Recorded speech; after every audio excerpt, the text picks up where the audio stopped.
The incessant ringing of the phone penetrated my consciousness, pulling me back into the real world. Making my way through the fog of sleep, I reached out to the phone, picked up the receiver, and managed to squeeze out a short hello, trying to fully wake up. I could hear the shower running in the background. Taking a quick glance at the tangled pile of sheets on the other side of the bed, I realized that my partner from last night must be taking a shower. "Don't hang up. Oh, please don't hang up. We need to talk." The voice on the other end of the line begged me to listen. A long pause, and then a faceless voice. No, he didn't ask, but begged to find out if I was still here. "Yes, I'm here. I guess we'll have to talk at some point, even if it's just to decide what to do about this mess." The voice responded with a muffled sob and said quietly, "Can I come? Please." This place was like a cry for help. Hearing it, I almost gave up internally, feeling how it was tearing my heart and soul again. Then the memory of the pain and horror of the past 3 weeks returned, and with it my rage and hatred for those who had caused me that pain. "It's inconvenient now. Let's do it tomorrow at 16 o'clock. My answer was short and sharp. I wanted to hurt the listener as much as possible, hoping that this would help ease my pain, although I knew that it would not help and could never help. You're not alone." Silence. "Okay, then at 16 o'clock. Silence. "I guess I deserve it. I think it's all my fault." The phone went silent in my hand, but I managed to hear the last breath and sob. Feeling somewhat satisfied, I forcefully hung up. Damn, those last words, "It's my own fault." How many times have I heard them in the last 3 weeks? Only 3 weeks have passed since this nightmare began.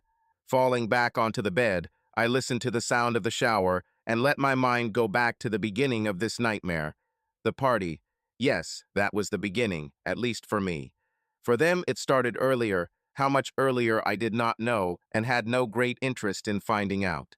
Yes, a party. It started.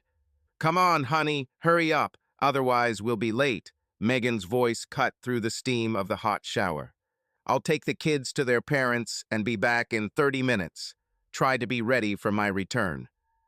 It was one of those parties that just happens, for no particular reason, just a few friends getting together at a barbecue. Megan walked through the door right on schedule. I greeted her with a long, appraising gaze that took in every inch of her delicious body. A natural honey blonde, she grew her hair to mid-waist. They now cascaded around her head and shoulders, creating a golden glow that highlighted her beautiful oval face. The tight pale blue tank showed off her 38D breasts, held in place by a lace bra. Although, to be honest, she might not have worn a bra. Her breasts still defied gravity, jutting out proudly. Of course, for the past 8 years, I've only seen her body. A thin waist hid the birth of our 2 children, flowing into a firm, round butt and 2 long legs covered in a short black skirt that reached mid-thigh. At 32, she looked 22, and she knew it. It was an appearance, but anyone who knows my wife knows that her mind is as sharp as a needle. No dumb blonde here. Megan can mentally match the best and usually comes out on top. This is what attracted me to her from the very beginning. It's hard to believe, but it's a fact. "I'll drive," Megan said, waving her car keys in front of me. "And hurry up. Remember that we need to pick up Sylvia on the way." Sylvia is Megan's best friend, although I have a hard time understanding why. Megan looks attractive and sophisticated, dressing to highlight her features, while Sylvia turns heads with skimpy clothing that puts her figure on display. Megan looks 22, although she is 32, and Sylvia, on the contrary, tries to look 22, although she is also 32. They have been friends for a long time. When Sylvia's marriage fell apart and ended in bitter divorce 3 years ago, Megan helped her pull herself together. Get together is the key word. During these 3 years, Sylvia tried to get every man she could get into bed. Sylvia had developed a reputation in our social circle, but despite this, or perhaps because of it, Megan continued to support her friend. Couples in our circle of friends consider her a walking man-trap, which is not surprising since she has flirted with every man in the group and has been successful with many. I wasn't even safe. She has flirted with me several times in recent weeks. Even though Megan is her best friend, Sylvia has been openly flirting with me, and just last night she asked me to sleep with her. It didn't bother her that Megan was standing next to me. I just laughed and said that one hot woman was enough for me. I could never change Megan because I loved her too much to do anything that would harm our marriage. To be honest, I'm not attracted to Sylvia, although she's fun to be with. She's just not the type of woman I find sexually attractive.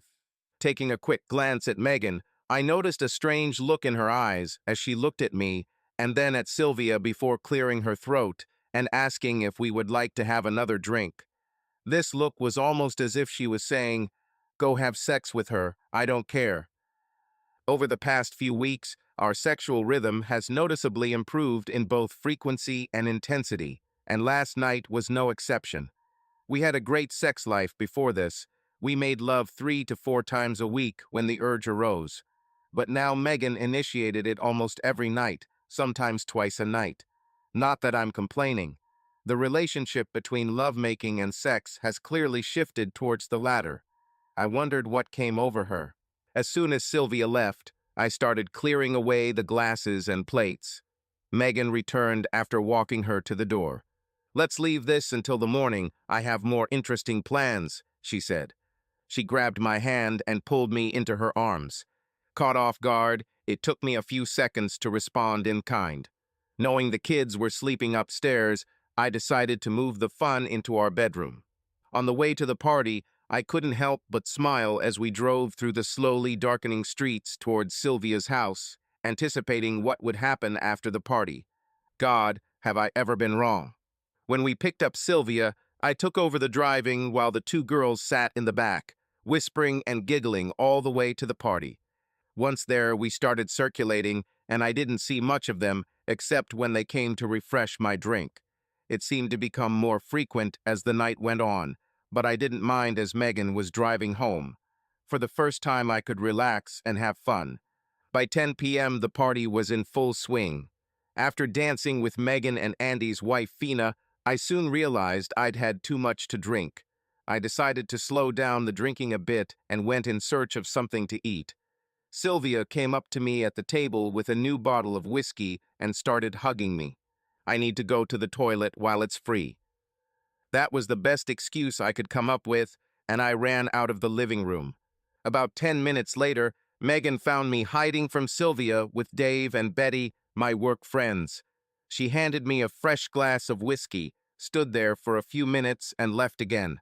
"Don't tell Sylvia where I am," I said behind her as she walked away. "Okay," Megan said, waving the glass over her shoulder at me. After a few minutes, the tape began to take effect, and I began to feel tired.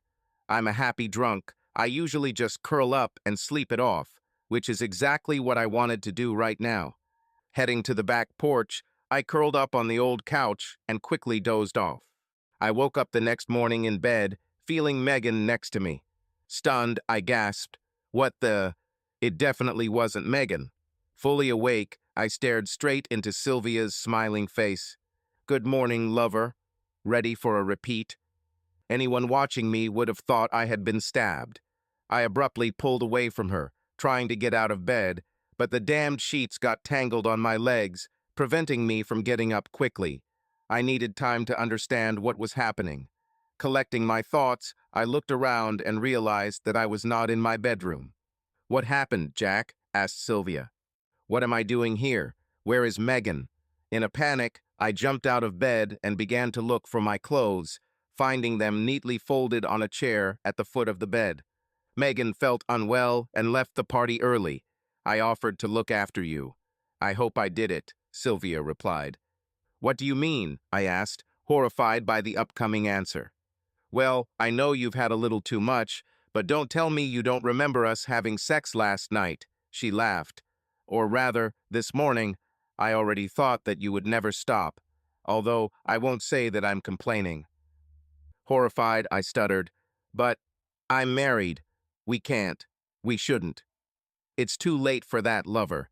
Now, how about we review before you go home?" she suggested with a smile. I quickly grabbed my clothes and headed into the living room to get dressed. As I put on my jeans, I saw Sylvia appear in the room with nothing but a smile on her face. "Thank you for last night, lover. We should definitely do it again," she said, leaning in to kiss me on the lips. I managed to dodge by turning my head so that her kiss landed on my cheek. At that moment, the phone rang. Sylvia answered, giving me a chance to leave unnoticed. When I was almost to the door, she said, "Of course, Megan, he's here. I'll call him now." I returned to the room and Sylvia handed me the phone, smiling and walking back into the bedroom, swaying her hips as if inviting me. "Hi, Megan, I started, but suddenly anger came at me through the phone. Her scream pierced me to the core. "How could you, you bastard, and with her? I knew you were up to something because of how you acted around each other." Her voice became quieter, full of pain. "I don't even want to talk to you." And with that, she hung up. Sylvia returned, putting on her robe. "Megan doesn't seem too happy this morning," she chuckled as I slumped down in my chair. "What have I done?" I asked, not expecting an answer. This was a question not only for Sylvia, but also for himself. I didn't really remember what happened last night after I fell asleep on the couch. Men are men. Megan will understand everything in time. But remember, no matter what happens, it's your own fault, said Sylvia. Now, since you're already in shit, why don't you go back to bed and have some fun? It will still cost you dearly. You should get at least something in return. "No, thank you. I need time to think. I'll go home and try to work things out with Megan. I hope she forgives me." "Oh, she will forgive. Just give her time. She really loves you. Just don't forget about it," she said finally. After leaving her house, I wondered what she meant when she said it would cost me dearly. The short drive home didn't give me enough time to sort myself out. An eternity probably wouldn't be enough. When I opened the door, I was surprised to see a suitcase by the door and Megan sitting in a chair looking at me. There were no tears or pain in her eyes, only a cold, stony look. "Megan." Her voice was hard, squeaky. "You bastard. How could you, and with my best friend? I don't want to talk to you. I don't want to see you until I think it over." Pausing, she pointed to the suitcase. "I packed your clothes and shaving supplies. Everything is in this suitcase.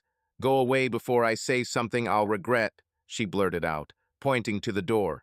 She buried her face in her hands and began to cry, her composure breaking. "I don't know what happened," I started, but Megan interrupted me by screaming, telling me to just leave. Go to this woman of easy virtue. Why not? Grabbing my suitcase and car keys from the nightstand, I left the house, and it seems a happy marriage. At least that's how it felt. How can Megan forgive me? I myself could not forgive myself for breaking my marriage vows.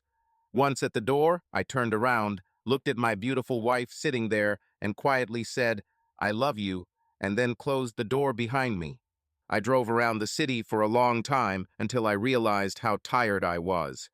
We needed to find a place to spend the night. Even though it was only 2 o'clock in the afternoon, I felt like I hadn't slept in days.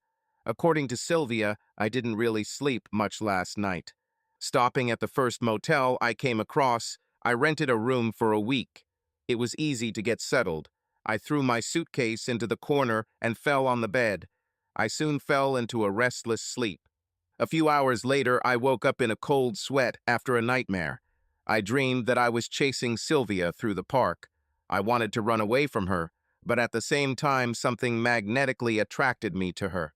Looking at my watch, I saw that it was only 7 in the evening. I felt even worse than before I slept. I hadn't eaten all day, so I grabbed my wallet and went looking for something decent that wasn't fast food. As I walked past the bar, I decided that a few drinks would help me calm down a little and clear up the fog in my head. After 4 glasses of whiskey, I did not feel any relief, and now I was also beginning to reproach myself for my own stupidity. How could I? Why did I? What am I? So many questions, but no real answers. I could have accepted this if I had been unhappy in my marriage or felt intensely attracted to Sylvia, but neither of those things was true. I desperately wanted to talk to Megan, to curl up in her arms and make it all go away, but I knew that was impossible. Torn between whether to call her or not, I chickened out and decided to leave it until the next day. I didn't want to irritate her, and I drank a little. Instead, I went to bed and fell into a coma-like sleep. On Monday morning, I couldn't go to work. I called and said I wasn't feeling well and needed to take a few days off. This was not a problem since I rarely took days off. Although, when I thought about it, I couldn't remember the last time I didn't go to work. I called Megan in the middle of the morning, but every time I got to voicemail. The same story repeated itself all Monday and Tuesday. I left messages indicating where I could be found, but they brought no results. By Wednesday, I was ready to go home, worried that she might do something drastic. The guilt only grew stronger. What would I do if I lost her? Could I live with myself? At some point, I even thought about death as a possible way out. Despite my depression and low self-esteem, I still hoped that I could win her back. I was ready to do anything to regain her trust and love. On Wednesday morning, the motel phone rang, and I picked it up, hoping it was her.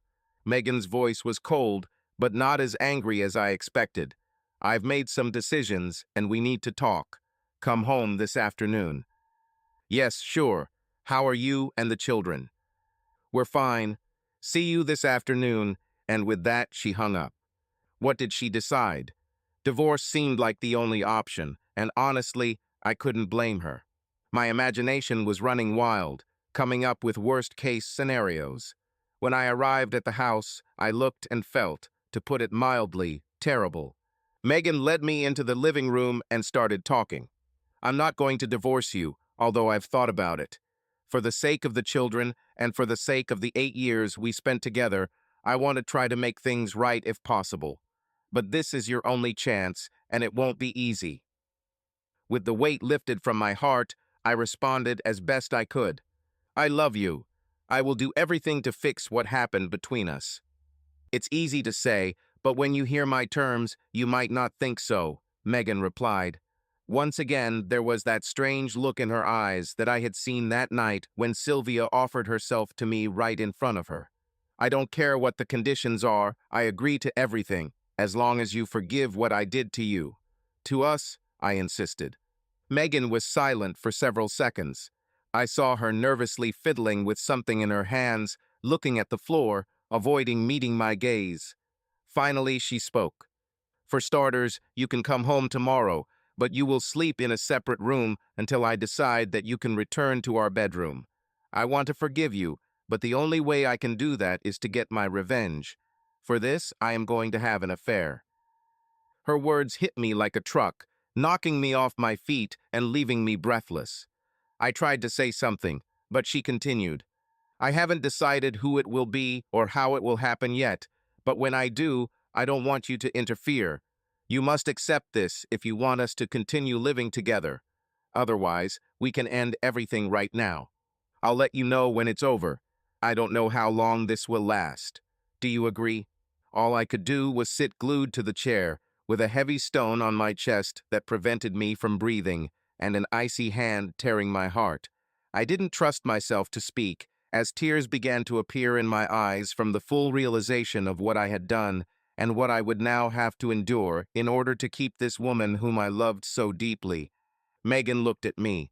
For a moment, I thought I saw a touch of compassion flash in her eyes. Perhaps I just saw what I wanted to see and not what actually happened. "Well, do you agree or not?" This time her voice was not so confident. A tinge of fear seemed to creep into it. "Yes, I agree," I croaked. I wanted to vomit. Unable to bear it any longer, I got up and left. Before returning to the motel, I went to the bar and bought a bottle of 12-year-old single malt whiskey. If I have to live through this, I'll need all the courage I can muster, even if it's just artificial courage. When I got to my room, there was a note under the door saying that my wife had called me and asked me to call back. Throwing the bottle on the bed, I dialed our house number. I cherished a faint hope that she would change her mind, that she would not be able to go through with it. On the third ring, Megan answered, and I thought there was some softness in her voice again. "Are you okay? You left so quickly that I didn't know what to think." I was worried you might have done something stupid. No, everything is fine. I really thought it would be better for me to die, but I guess I'm not man enough for that either. Don't worry about me. Everything will be fine. See you tomorrow.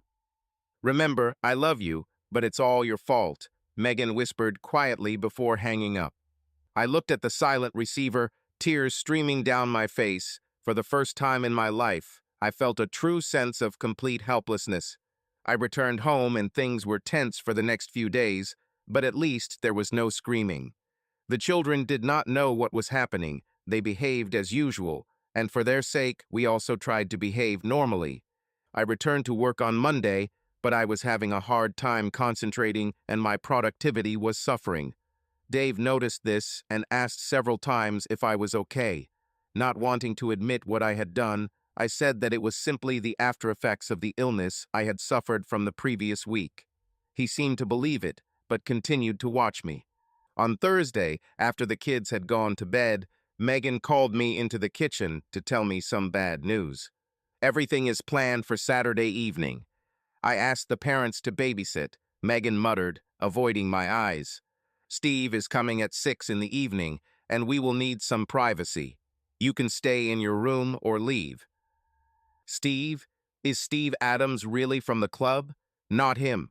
My protest sounded pitiful even to me. Steve Adams was a famous ladies' man. His exploits were legendary. He was the male equivalent of Sylvia. You agreed that you would accept my choice, and now you have no right to vote. Megan sharply stopped my objections. With these words, she stood up and went to her room. On Friday at work, I was so caught up in my self-flagellation that I couldn't even do the simplest tasks. At 11 a.m. I told Dave I was taking an early lunch since I had some work to do and headed to the mall. Maybe some fresh air will help. Walking into the center, I decided I needed coffee, and the best coffee was at Clyde's Cafe. Everyone went there, so I went there too. Looking through the window before entering, I was surprised to see Sylvia at one of the tables. She was the last person I wanted to see. I was about to leave, but I noticed Megan approach her table. Thinking that things might get ugly, I decided to stick around in case I had to intervene. To my surprise, Megan greeted Sylvia with a kiss on the cheek and sat next to her.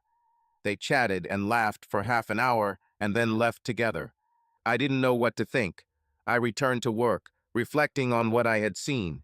It looks like they made up and are probably blaming me for everything now. Unfair, but I was in no position to complain. Megan made it clear that she no longer intended to discuss this with me. Seeing them together reminded me of old times, and a faint hope arose in my heart. If they could make peace, then maybe Megan and I have a chance too. Saturday came all too quickly, and I was given the role of taking the kids to their grandparents, while Megan prepared for Steve's visit. She ran around the house, doing her nails, styling her hair, picking out outfits, and then changing them for others. As 6 o'clock approached, I couldn't stand it, so I went to my room and tried to distract myself with reading. As I stood up to leave, Megan reminded me, "Don't forget, you brought this on yourself." A few minutes later, I heard Steve arrive. At first, I heard muffled conversations, then laughter. Half an hour seemed like an eternity before I heard them go upstairs and the door to our bedroom creaked and then closed. Now I knew what it was like to wait for the second blow to strike. My heart was pounding and my head was throbbing with tension as I imagined what they were doing there, behind the closed door. We didn't have to wait long. I was emotionally destroyed and desperately needed support. Risking that they would simply kick me out, I knocked on the door. Betty opened it and, looking at me, grabbed my hand and dragged me into the living room where Dave was sitting. Unable to contain myself any longer, I gave vent to my feelings and burst into tears. After a few minutes, I came to my senses a little, apologized to both of them, and got up to leave. Dave sat me back in the chair and said, "You're not going anywhere until we sort this out. Now sit down and I'll get you a drink." When the double whiskey burned my stomach, I felt a little better and decided that if anyone needed relief, it would be Dave and Betty. I knew Dave for 15 years, and he was always a good friend to me. Slowly, I explained to them the whole messy situation, ending with the fact that tonight I pushed Megan into doing what she did. They both listened to me in silence, and when I finished, the silence was deafening. I noticed Dave gave Betty a look that seemed to say, "What do we do now?" "Jack, I don't understand how what you told us is possible. To begin with, you were so drunk at the party that you couldn't have sex with anyone." Betty chimed in. "You were so passed out that Megan and Sylvia had to drag you to the car to take you home." I felt dizzy because what they were saying didn't make any sense. Megan had already left. She couldn't take me home. "Are you sure it was Megan and Sylvia?" I asked. "Absolutely," Dave replied. "I even held the door open when they carried you out." "Jack, I think you've been set up," Betty added. "Earlier in the evening, I went outside to get some rest and sat under the upper terrace, smoking. Sylvia and Megan came out onto the terrace above me, and I heard them talking." Looking to Dave for support, Betty continued. "Sylvia told Megan that he doesn't bite even when he's drunk. Megan replied that then we need to move on to plan B. I thought that they were going to set someone else up, probably one of Sylvia's guys. I couldn't even think that we were talking about you." As all of this started to sink in, the things I was questioning started to come together. Megan tried to get me to cheat on her, and Sylvia actively instigated me for several weeks in a row. When I didn't give in, they decided to get me drunk so she could seduce me. That's why they kept bringing me new drinks that night. But even then, I didn't give up, and they made me believe that I had cheated on Megan. She knew that guilt would make me do whatever she wanted, even if I hated the thought of it. But why? What did she get in return? Stupid question. She was getting it right now with Steve in our bed. As I continued to think about it, my first instinct was to go home and accuse them of cheating. I was so angry that I knew that if I went there, I might hurt them both. I wasn't going to give them the satisfaction of being put in jail while they continued theirs. My early wave of self-pity gave way to hot, furious hatred, and then to controlled anger. I wanted revenge. Dave and I began to develop a plan. After swearing Dave and Betty to secrecy, at least for the time being, we began to piece together what we knew. They probably put something in my last drink, possibly the sleeping pills Sylvia took after her divorce. The suitcase that was waiting for me at home was already packed, neat and clean. I was only 10 minutes away, not long enough to pack it up unless Megan had packed the night before after helping Sylvia tuck me into her bed. Both women took me to Sylvia's apartment, undressed me, and put me to bed. Megan has always been neat. She folded my clothes and put them on the chair. If I had been as drunk as they said, I certainly wouldn't have been able to do it myself, and Sylvia probably wouldn't have folded her clothes in the heat of the moment. When they met in a cafe, they did not make up, but discussed the next step in this scam. They simply mocked me, having successfully deceived me. Megan probably listened to Sylvia's stories about her adventures with different men. Clearly, Megan began to wonder what it would be like to have another man and hatched a plan to test it out. Why doesn't she just have an affair? Megan knew that if I found out, she would lose everything, including me. She didn't want to take any chances, so she decided that if I believed it was my fault, then she could have fun without risking repercussions. Hence the constant reminders that I brought all this on myself. Megan knew I was a proud person and bet that I would be too embarrassed to tell my friends what happened. Dave mentioned that Steve had been walking around the club for weeks and hinting that he was about to sleep with the woman he had been pursuing for months. He started talking about it before the party, so Steve was aware of everything. Well, he'll get what he deserves, just like everyone else. I had little evidence. If I went to them, they would deny everything, accusing me of trying to blame others. I needed ironclad proof, and I knew how to get it. First, I had to make sure they didn't suspect that I knew about their plan. Dave let me stay the night, and I went home on Sunday, calling first to make sure Steve was gone. As soon as I walked in, Megan started screaming. "Where have you been? I was going crazy with worry. You were with her again, weren't you?" She was smart and took advantage of every opportunity. She knew I wasn't with Sylvia since that's the first place she would call. "Sorry," I muttered. I couldn't bear to listen to you two doing this, so I drove around the city and then fell asleep in the car. After that, she calmed down a little and went into the kitchen while I took a shower and changed clothes. Things remained tense for the next few days, but I was too busy executing my plan to worry about it. On Wednesday evening, I wiretapped her home phone and hid her mobile phone so that she would make all calls only through a landline phone where they could be recorded. I decided that spending $300 at the local electronics store would be worth it if everything worked as intended. On Thursday morning, I called both Megan and Sylvia from work. I told them I wanted to make peace with both of them. I explained that I felt guilty for coming between them, and it was my fault that their friendship had suffered.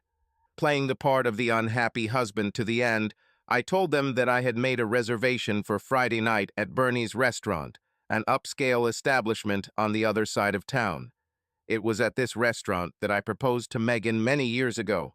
I explained that I thought Megan would be busy with Steve on Saturday, so Friday was the only possible day. I even hinted that I had a surprise for both of them that they would definitely like. Yes, sure. When everyone was asleep, I took the recording devices out of hiding and activated them. After listening to the recording, I soon heard Sylvia's voice when she called Megan to find out what was going on. As soon as I heard their conversation, I knew I had the proof I needed and more. Sylvia, Megan, what do you think he's up to? Does he suspect something? Megan, no, he's just upset with me and Steve, and he's trying to make amends so I can forgive him and not see Steve again. Sylvia, are you going to see Steve again? How did it go? Was everything as good as I told you? Megan, I guess I'll meet him again. Everything went fine, the sex was great, but I was upset when I realized that Jack had left. I thought he was gone forever, or maybe he did something stupid and hurt himself. I still love him and don't want to lose him. When he came back on Sunday, I almost told him it was over and that I forgave him, but he seemed so resigned to what was happening that I decided to continue for a while longer and then tell him that I had my revenge and it was time to move on. Sylvia, Steve was amazing, wasn't he? He knows how to please a woman, and he has the means to do it. Megan, Steve was good, like I said, the sex was great. But I can't say he's a better lover than Jack. I think it's just something new and exciting, and also the fact that I know it's wrong. Sylvia, well, let's see. Remember, you promised me that you would let me try what Jack has. Tell him you want to see what he found so attractive in me that he cheated on you. Tell him you want him to have sex with me, and you watch. Megan, God, I don't know if I can watch him do this to you. I know I owe him this, but it will hurt me to see it. But still, I promised, so I think if I got what I wanted, you should too. Sylvia, we'll talk about this later. What will you wear to dinner? The rest of the conversation was about ordinary things. I spent Friday making sure everything was going according to plan. I didn't want any disruptions. Arriving home early to prepare for dinner at the restaurant, I felt a smile on my face for the first time in a long time. Why are you so happy? You're not out of this yet. Dinner at a fancy restaurant won't fix what you did, Megan snapped as she went upstairs to take a shower. I picked up the kids and told Megan I would take them to my mother's for the night so we wouldn't have to rush home. When I got home, I quickly showered and put on my best suit, trying to look perfect. As Megan walked down the stairs, I looked at the woman I had once loved to death, the mother of my children. I knew that this might be the last time I would see her like this, and my heart sank. Putting the pain aside, I waved the keys and said that I would drive the car. I told Sylvia that we'll pick her up, but if you're uncomfortable, I can call her a taxi.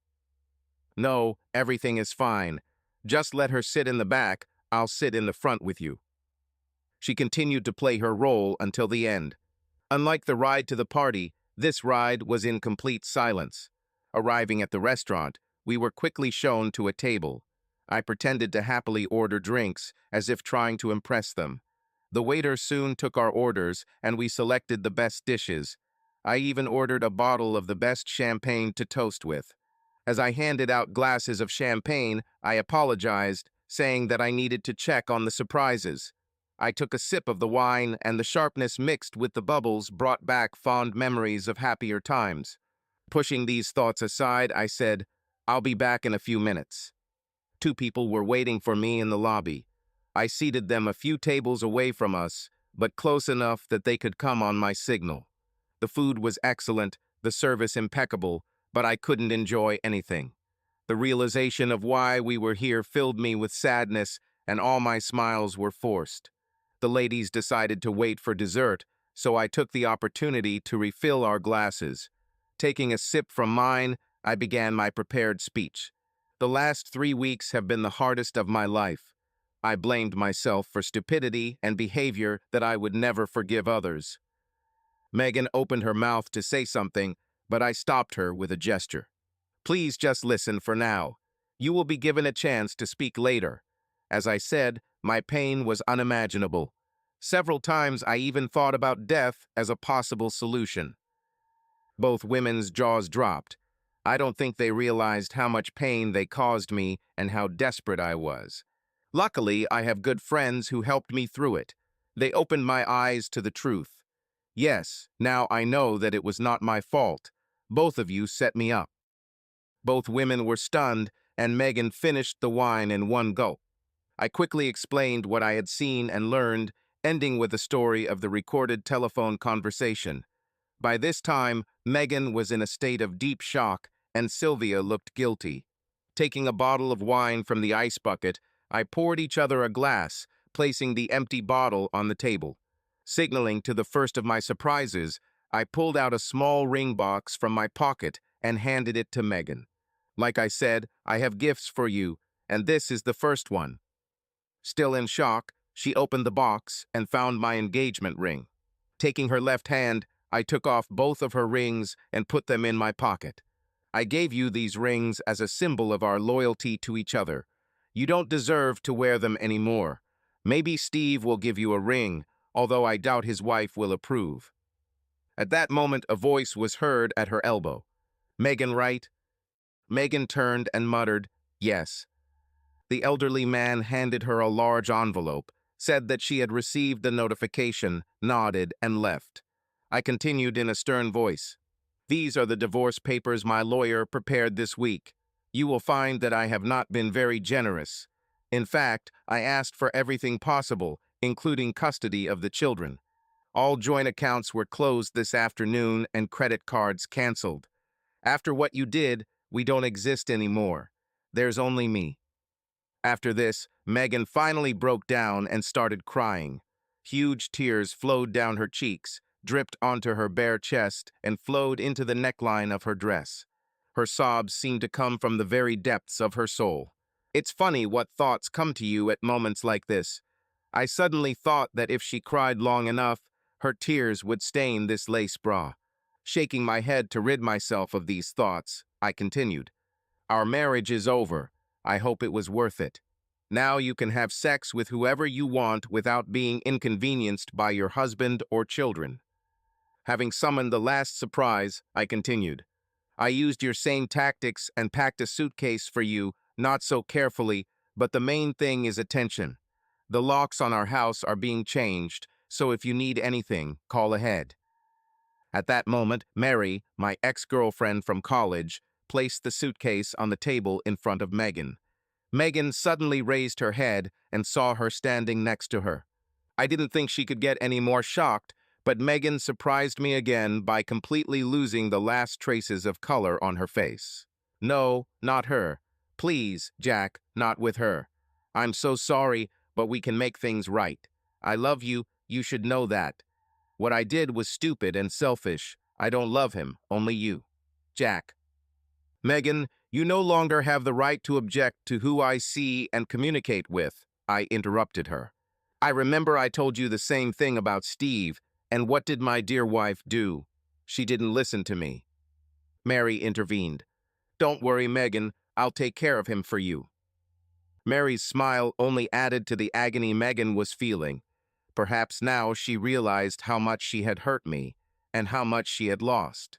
Smugly, I continued, I don't think Stevie will be too happy with you. Dave will give his wife all the evidence I've collected. I know she suspected him of cheating, but now she will have all the proof she needs. If she has even a drop of pride, she will divorce him, but that's her business.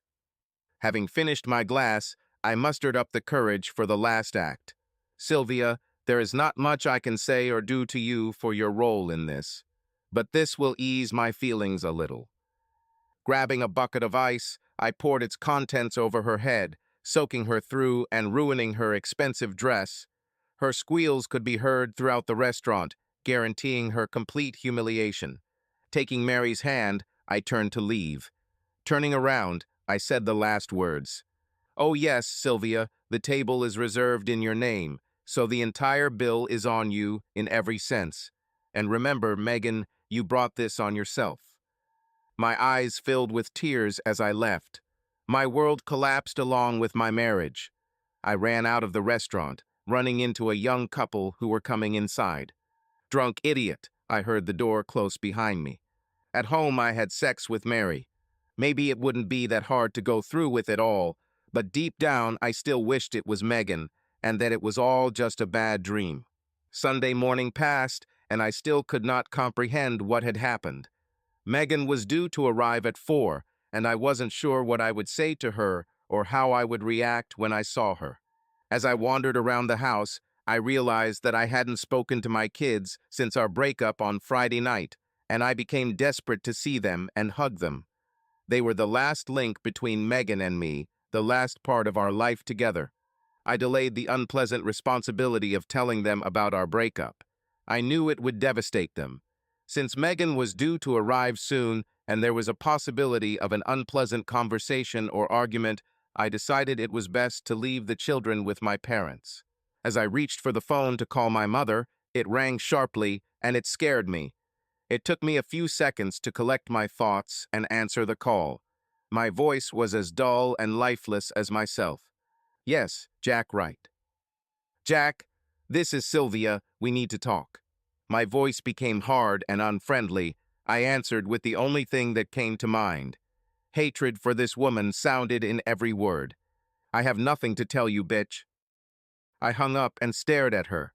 Not the wittiest expression and not the original one, but it reflected the depth of my feelings, which was the only way I could express it.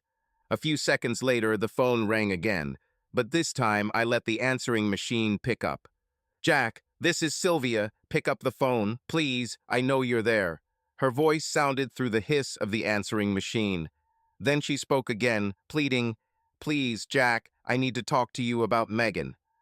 Her last words hit me as I closed the bathroom door. I felt the rage begin to boil inside me again. This creature helped destroy my marriage, deprived my children of their mother, set me up, and now she expected me to talk to her. Yes, it wouldn't be so, only if hell freezes over. I needed a shower. Just the thought of it made me feel dirty. I wanted to wash her even from my memories. All the stress of the last few weeks had left me feeling drained and tired. Hoping to relax my exhausted body and mind a little, I decided to take a hot tub. As I filled the water, I saw Megan's oils and salts neatly arranged along the side of the tub, awaiting her return.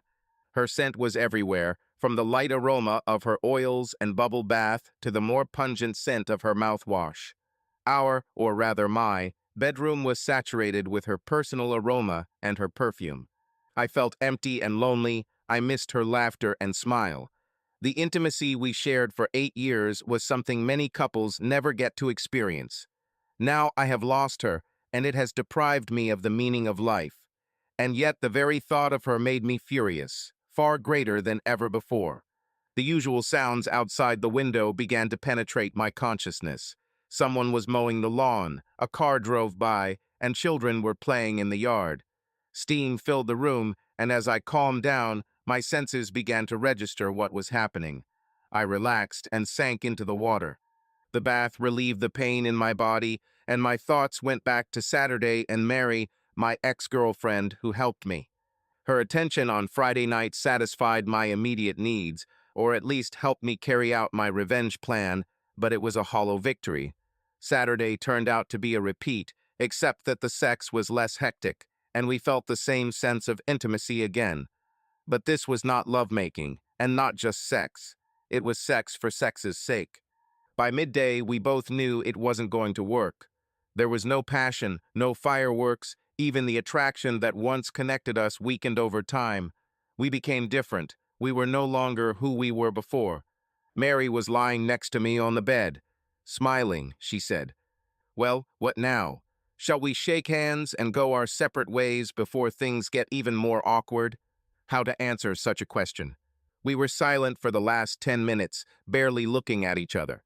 I turned to face her, and at that moment accepted my reality. She lay in my arms, and I casually fingered her blonde hair on her shoulder. There was no denying that she was still beautiful. With age, her self-confidence and her figure became even more attractive. Clearing my throat, I stated the obvious. I don't know what to say. It was wonderful, but the spark that was there before is no longer there. Maybe in time, when I outlive Megan, who knows? Taking her face by the chin, I brought it closer to mine and gently kissed her on the lips. It was a kiss full of friendship and care, but lacking the love and passion it once had. Unlike sex with Megan, which was mostly for her pleasure, time with Mary was purely for my satisfaction. When I realized this, I was overcome with sadness. I used it in ways I shouldn't have. She was someone I considered a close friend, someone who was willing to help me in a time of need. I had used it, and now it seemed like I was just throwing it overboard. My offer of time to get over Megan was just to ease my conscience. Even now, I was thinking more about myself than about Mary and her feelings. "Mary, I began. She put her fingers to my lips, silencing me. Compassion and care shone in her eyes. Her voice was quiet. "Don't say that. I know how you feel because I once lost the person I loved with all my soul. He left, and I was too weak to fight for him. I moved on, as did he. I still love him and would do anything to be there for him if needed. But I also know that I am no longer in love with him, just like he is with me." A tear ran from her left eye, ran down her cheek, and disappeared under her chin. She made no attempt to wipe it away, but instead continued. "It's time to move on. This was all very special to me, and I will always remember it. I wanted so much when we were together, and I left you to find it. But when I found it, I realized that this was not what I expected." I felt her sigh. "I came back to you, knowing that you would always be there. You took me back and never asked questions. Sometimes I wanted you to ask them, but I didn't know if I could answer them honestly. You must have heard the rumors, but your love for me was so strong that you ignored them." Tears now flowed freely down her cheeks, and with each drop her guilt went away. "I betrayed this trust so many times, but you never betrayed me. You never let me down like I did you. Now it's my time to give you some of that love back. I know you feel guilty about last night and this morning. That's what I've always liked about you, your morals. Megan loved it too and was willing to fight for you when I couldn't. You never asked what we talked about when we met back then, giving us the privacy we needed. But now I think you should know this." I didn't want to listen to this and told her. "Mary, you don't need to tell me. You've already done enough, and I appreciate everything you've done and said. I feel better because of you, and I truly love you as a special person in my life. Please don't interrupt. I need to talk it out to feel better." Her voice was decisive, leaving me in no doubt that she really wanted to continue. Megan came to me then to warn me. More precisely, she came to blackmail me into leaving you alone and giving her a chance to be with you. We argued, and I refused. I knew that if I asked, you would take me back again, just like always. Megan knew this too and decided to slightly adjust the circumstances in her favor.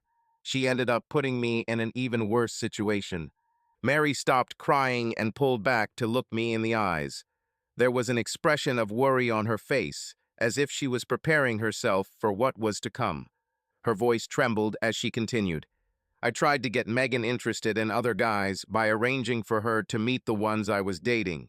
She didn't even look at them twice. It soon became clear that she truly loved you, and more importantly, you loved her. She asked me if she gave up on you, would I be able to stop cheating? She began to speak even faster, as if the words were flowing out of her like machine gun fire. Yes, exactly. I hesitated before answering, and that was all she needed. She said that if I have to think about it, then I don't deserve you.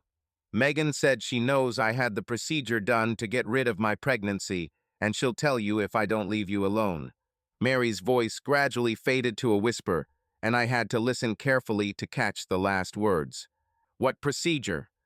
I never knew about any of this, I replied, stunned by her admission. I got pregnant while we were together, but found out about it after our breakup. I was dating a guy from the hockey team at the time, and I was afraid that if he found out about the pregnancy, he would leave me.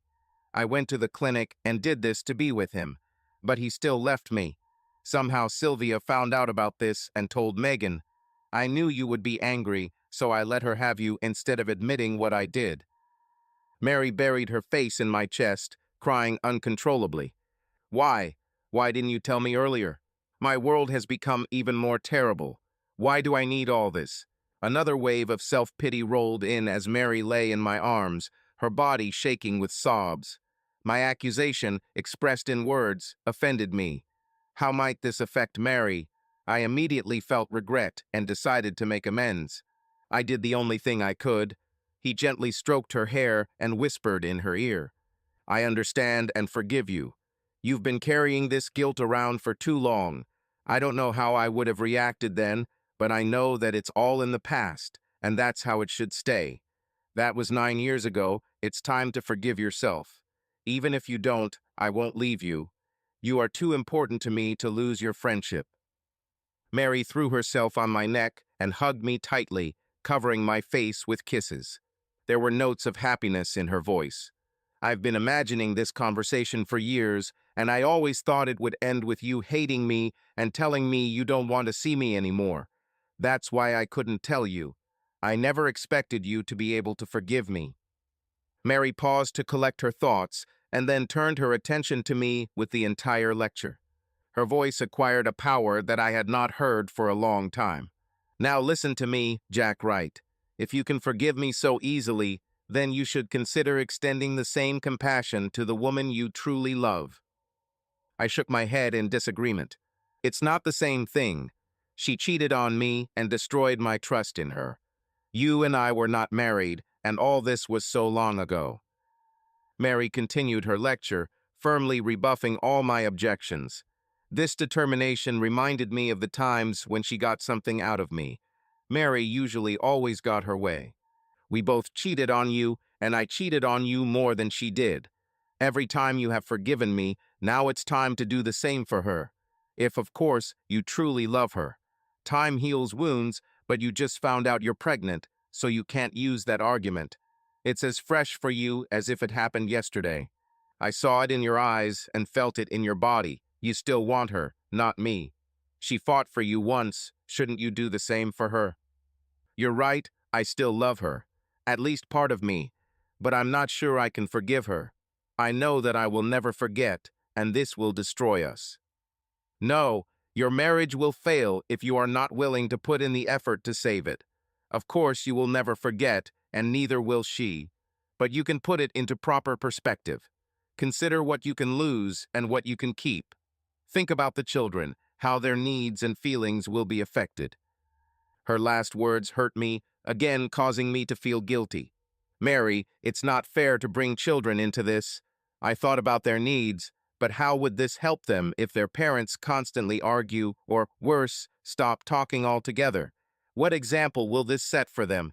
How will this help them? What if she continues to bring other men into the house? I can't handle this, and I shouldn't.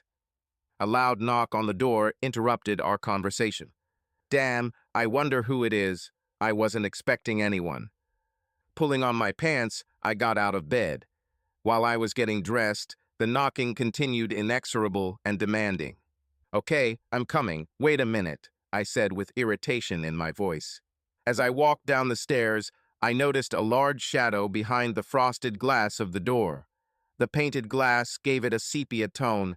I knew it had to be Steve, coming to take revenge for what I had done. I had already decided what I would do if it came to a conflict, and I was ready. Time and movement slowed as I approached the door, bracing myself for the inevitable. Everything that was happening began to seem unreal. Steve weighed 30 pounds more than me and was a good 3 inches taller than my 5 feet 10 inches. I knew he trained and played football in college, so he wouldn't be an easy target. My advantage was anger and surprise. He always thought of me as a bit of a wimp because of my calm nature and wouldn't expect me to react aggressively. This should have been his undoing. When I opened the door, I saw Steve. There was a furious expression on his face, and he had already raised his hand to knock again. But the blow did not come. I saw his eyes widen in amazement. I hit him. His stunned look gave me control of the situation. "Get out, you pathetic piece of shit. If I see you again, you'll get more." Mary was standing behind me when I turned from the door. "Are you okay?" "No, it looks like I broke my damn arm." The pain was clearly heard in my words. A smile appeared on her face, and she began to laugh. "What's so funny?" "Well, from what I saw, you could say you won on points, but some might say you both tied. Let me see." I extended my hand to her and suddenly understood what she meant. Yes, very funny. But I couldn't help but smile at the whole situation. I'll probably regret it later, but for now I feel good. The arm is not broken, just bruised, like your ego now. "Did this help you?" she asked. "Not really, but I couldn't help but do it. It's a man's thing, you wouldn't understand." Mary leaned over and kissed my bruised fingers before taking control of the situation. "I'll get you some ice for your hand and let your ego take care of itself. Sit down." She sat me down on the sofa and went to the kitchen. When she returned, she handed me a bag of frozen peas. "Here, put this on your hand, it will help. While you do this, I'll go take a shower and get dressed." Placing an ice pack on my injured arm, I closed my eyes and sank into the soft pillows. How could my life turn around like this in such a short time? I had no idea how I really felt about everything that had happened over the past weeks. Emotions followed each other on a whim from a sound or a smell. Each new round brought new thoughts and feelings. Fear, anger, resentment, disappointment, these words used to seem empty to me, but now I understand their true meaning. How they can influence your life, unwanted but inevitable. A slight sound caught my attention, and I opened my eyes to see Mary standing next to me, studying me carefully. Her eyes regained that look of compassion that made them not bright blue, but a hazy gray. "Do you understand what you just did? It means, when did you hit him?" "Yes, probably now they will open a case of beating against me, and I will go to prison. Don't pass by, don't collect $200 straight into the cage." "Well, yes, there is such a possibility, but not only that." Her words sounded insistent, demanding that I listen and participate in the discussion. "No. What do you see that I don't see?" I asked with a hint of hopelessness. "You just fought for her, or at least started to fight. Don't stop now." My head began to swirl with thoughts, and for a moment I was speechless. I, I, I don't think so. It was just anger and disappointment. I fought for myself, not for her. "Jack, I know you. You hate violence. You'd rather run 100 miles than hit someone, especially while defending yourself. But when it comes to protecting your family, you are different. You just proved it, although your stubborn nature will not allow you to admit it." Mary shook her head in irritation and headed upstairs. Her long blonde hair swayed with every movement. Soon I heard the sound of water, and its singing above the noise of the shower. Soon I heard the sound of water and Mary's singing, which covered the sound of the shower. What makes her so happy? And then I remembered her recent confession and my offer of unconditional forgiveness. Of course, she was happy that our friendship would continue, but she was even more happy that she was freed from some of the guilt that had tormented her all these years. Her words quietly reached me. "And we all know it's better this way. Yesterday is behind us. Now let's all start living for what will last forever." I have heard these lines countless times, but never in my life did I think that I would hear them in such a context. Damn it, this woman knew exactly how to get into a man's soul. 20 minutes later, Mary returned, already dressed, and with a bag on her shoulder. Would you like some coffee before you go? I just put a fresh one on to brew. No, thank you. How's your hand? It hurts, but everything will be okay. You were right, I don't think I broke anything. The smell of coffee filled the room, reminding me why I made it. My stomach tightened, and I felt disgusting. Mary leaned over and kissed me lightly. Think about what I said, and don't make hasty decisions. Promise me this at least. I promise. My life is a complete mess right now, and I don't want to complicate it any further. The problem is that I don't know how to make it better.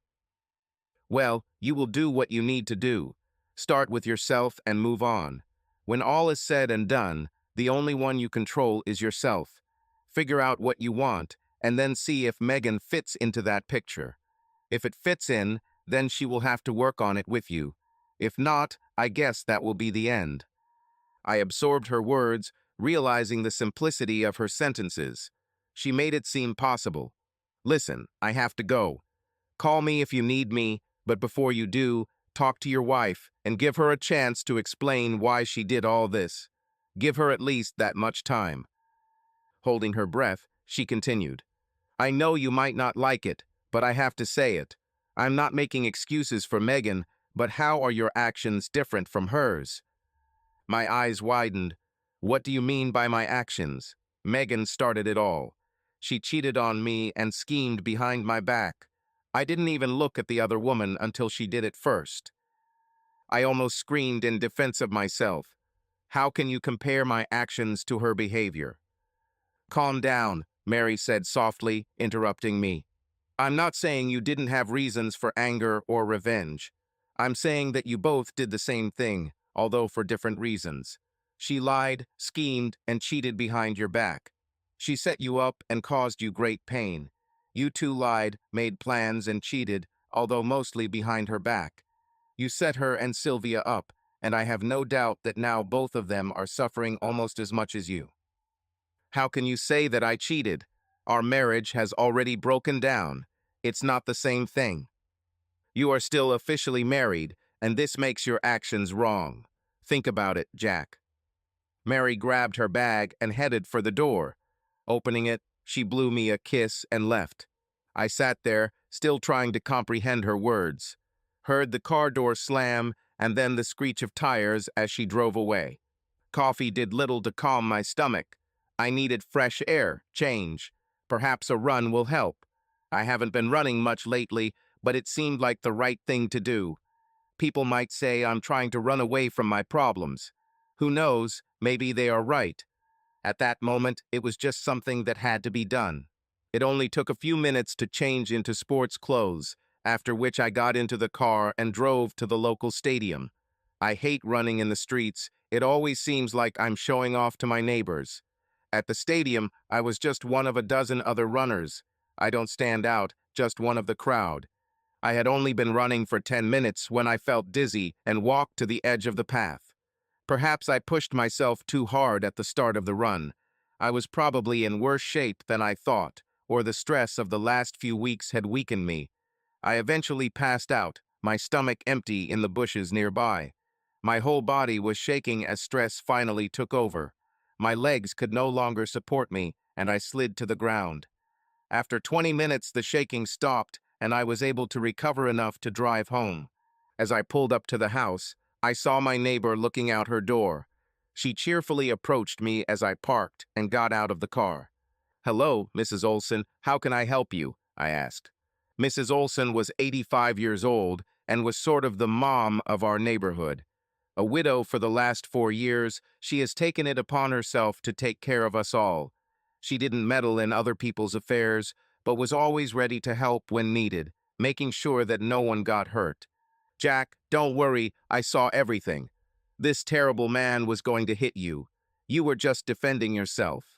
That's what I told the policeman. Her voice rose several octaves as she began to defend one of her own. "Which policeman?" I asked. "He came because of a fight. He wanted to talk to you, but you weren't home, so he came to see if I had seen anything. Here, he left his business card. He wants you to call him back." As I reached out for the card, I felt my hand reminiscent of my collision with Steve. The card Mrs. Olson handed me belonged to a police sergeant from the local precinct. On the back was a phone number and a request to call me back as soon as I got home. Thank you, Mrs. Olson. I guess I better call him now and get this over with. Upon entering the house, I decided to take a shower to freshen up before making the call. This gave me time to think about what to say. Mrs. Olson said she thought he was going to hit me.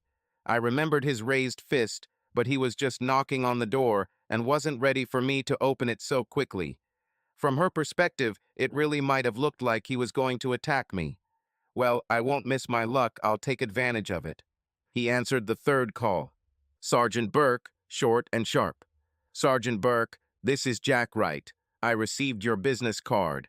How can I help? Mr. Wright, a complaint has been filed against you for assaulting Mr. Stephen Adams. He claims you hit him without provocation, breaking his nose. He said you did it out of revenge for him sleeping with your wife, even though you gave permission. I need to talk to you about this. Can you come to the station? If not, I can come get you. The threat was barely covered. Either come voluntarily or in handcuffs. The choice is mine. There is no need to bother you. I can come in an hour if that suits you. Come back in 40 minutes. I finish at 5 and want to close this case before the end of the shift. He made me understand that he was in charge here. Okay, 40 minutes. Since I was already dressed, I had time to collect my thoughts and arrive a little earlier. Thank you for coming so quickly, Mr. Wright. I only need this conversation to gather the facts before I decide what to do. Just tell me your version of events. Well, Steve was right about sleeping with my wife. As for the fact that I gave permission for this, yes, I did, but it was under pressure. When I found out that I was framed by both of them, I collected evidence and sent it to his wife. She probably left him. I shrugged to emphasize the last words.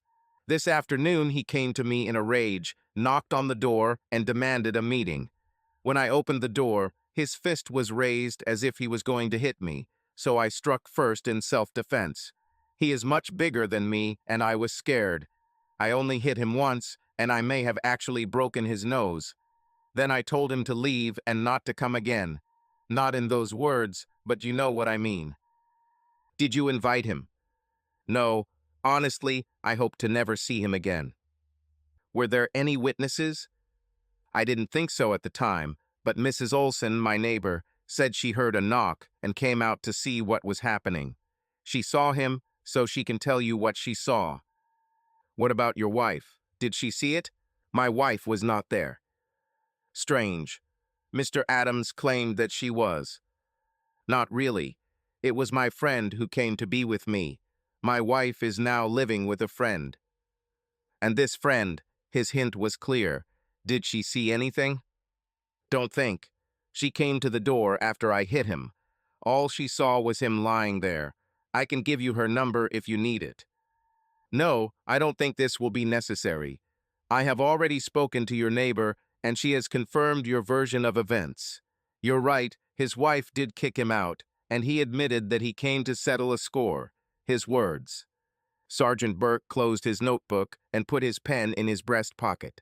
Apparently, everything is fine with you, but he may have broken the law. Do you want to apply for it? No, I just want to forget this whole story, although I understand that this will not happen. I doubt it will be forgotten so quickly. Thanks for your time. By the way, you seem to have a good shot. His nose is just a nightmare. Next time, think before you act. You may not be so lucky with convenient witnesses. Pointing to the door, he said, I'm sure you'll find a way out on your own. I need to finish the report. The quiet sound of keys accompanied me to the door. The day was already approaching evening when I left the police station. The air was filled with the smells of the streets and the buzz of insects. Summer was just around the corner, and the weather was getting warmer, which made me glad to wear light clothes. It was too early to go home. Perhaps we should meet with the children and tell them about Megan and I's breakup. No, there will still be time for this. Now you need to sort out your feelings. Damn, it's Saturday night. There must be something going on in town. Maybe there's a game to watch or a group to join. I didn't want to return to an empty house. Racking my brain, I remembered that a billiards tournament was being held at a local pub. Not a place I would normally go, but who knows, maybe it will take my mind off my problems for a few hours. When I got home, I parked and walked to the pub. I sat at the bar with a glass of beer and a steak sandwich and chatted with the bartender while waiting for the games to start. It was already after midnight when I returned home. Chilly wrapped in a thin shirt and trousers, I hardly inserted the key into the lock and went into the living room. Coffee or bed. Fatigue made this choice for me. I fell into a deep, peaceful sleep on the sofa. I don't remember how I ended up in bed, but I woke up under the covers, still in clothes, but without shoes. The rays of sun streaming through the open curtains made me turn away from the bright light. It was already late in the morning. I realized this immediately. Of course, everything is relative. For a farmer who gets up early to milk his cows, 6 in the morning is late. For someone who is on vacation, 10 is early. As I said, everything is relative. I was in hell. My head ached, my mouth was dry, and my tongue stuck to the roof of my mouth. I urgently needed coffee and headache pills. I spent the next 2 hours trying to remember Saturday evening. The pills helped a little, and regular coffee helped ease my condition to an acceptable level. That's when the phone rang, and Sylvia reminded me how much pain I was truly in. As the bath water cooled, so did my rage, and I was finally able to make some decisions. After drying myself off, I put on some clothes, without really thinking about what they were. Taking the phone, I started to dial my parents' number, but stopped and hung up. I needed to do this in person. Calling would only complicate things for all of us. After closing the house, I got into the car and drove to them. When I parked in the driveway, I saw my mom's car parked in the garage with the hood up. Dad leaned over the engine, his upper body disappearing into the depths of the car. It's an old 1990 Ford, and my mom just loves that car. It was the first new car her dad bought her, and she refused to get rid of it, even though it had long since fallen into disrepair. Dad constantly repaired it, grumbling that it was useless junk and that it was high time to exchange it for a new one. I think he was secretly happy that she still loved that car he gave her. It was a symbol of her love for him and his for her. Raising a family was not easy for my parents. We weren't particularly wealthy, and they both worked hard for what they had. Growing up in our family, we children sometimes didn't get everything we wanted, but what we always had in abundance was love for each other. But love in our family has always been in abundance. It was something tangible, subtle, but always present, and I felt safe and protected when I was around family, including grandparents. Unfortunately, all 4 of them have passed away in the last few years, but their memories live on in me. My parents saved everything to pay off the mortgage on the house and provide for our education, often sacrificing their own needs. Our family vacations were often short trips to the beach, and as we kids grew older, we took on summer jobs. It was in this family that I learned to value such things as love and respect for others, patience, tolerance, and most importantly, the need for trust in relationships. In the last few days, I have failed greatly in the area of patience and tolerance. I remember one day I forgot to do my household chores, and my brother did them for me. That day, I wanted to go meet my friends and told my father where I was going. He asked if I had completed my duties, and I lied that I had. Somehow he knew that I was not telling the truth, and I still remember the disappointed look in his eyes when he heard me lie. He did not scold me, did not punish me, and did not deprive me of my freedom. He simply shook his head and said, "I thought you had more respect for me and yourself to lie. If it's that important to you, you can go." Then he continued to fix the toaster. I worried about this for a long time before I pulled myself together and came to apologize to him and my brother. His response was typical of a father, calm and caring. "Son, an apology is a good step, but it cannot correct the breach of trust that lies have created. This will take time and much more effort than mere words." All these thoughts raced through my head in a matter of seconds as I parked and got out of the car. Dad heard me and emerged from the depths of the car, covered in oil. When he saw who had arrived, a wide smile lit up his face. "Jack, how was your weekend? Come in, I'll go wash up," he said, heading into the house and shouting to his mother. "Beth, Jack has arrived. Put on fresh coffee." At the sound of his voice, my children, as if by magic, ran forward to greet me. I knelt down and hugged them a little longer than usual. I needed to feel their love for me. Amber was 7 and Jack Jr. was 5, at an age where children can express their feelings without embarrassment. Picking them both up in my arms, I headed to the kitchen, Mom's abode, while Dad went to the bathroom. There's something about moms that lets them know when something is wrong before you even open your mouth. "What happened, Jack? Now I'll pour you some coffee and you'll tell me everything." I sent the kids to play and grabbed a cup of coffee. "Mom, let's wait until Dad comes out. This is going to be a tough conversation, and I don't want to have to go through everything twice." Mom nodded and continued her business. A few minutes later, Dad returned, and I spent the next hour telling them about the last weeks of my life.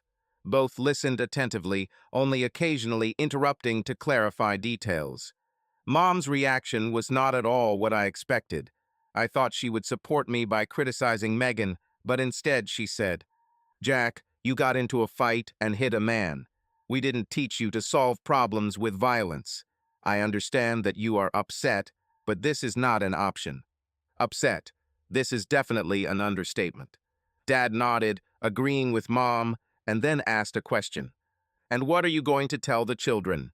"It will be much more difficult for them. They will not understand." I shrugged. I don't know what to say. For now, they're probably better off thinking that Megan was away on business. When the time comes, I will tell them that she is not coming back. They don't need to know why. Mom put her hand on my arm across the table. "If you want, the children can stay with us for a few more days. We will be glad to see them, and they are happy here. This will give you time to talk to Megan and figure out what to do next without worrying about the kids." "Thank you, Mom. I knew I could count on you. I'm sorry I disappointed you and Dad by hitting that man, but I don't regret doing it.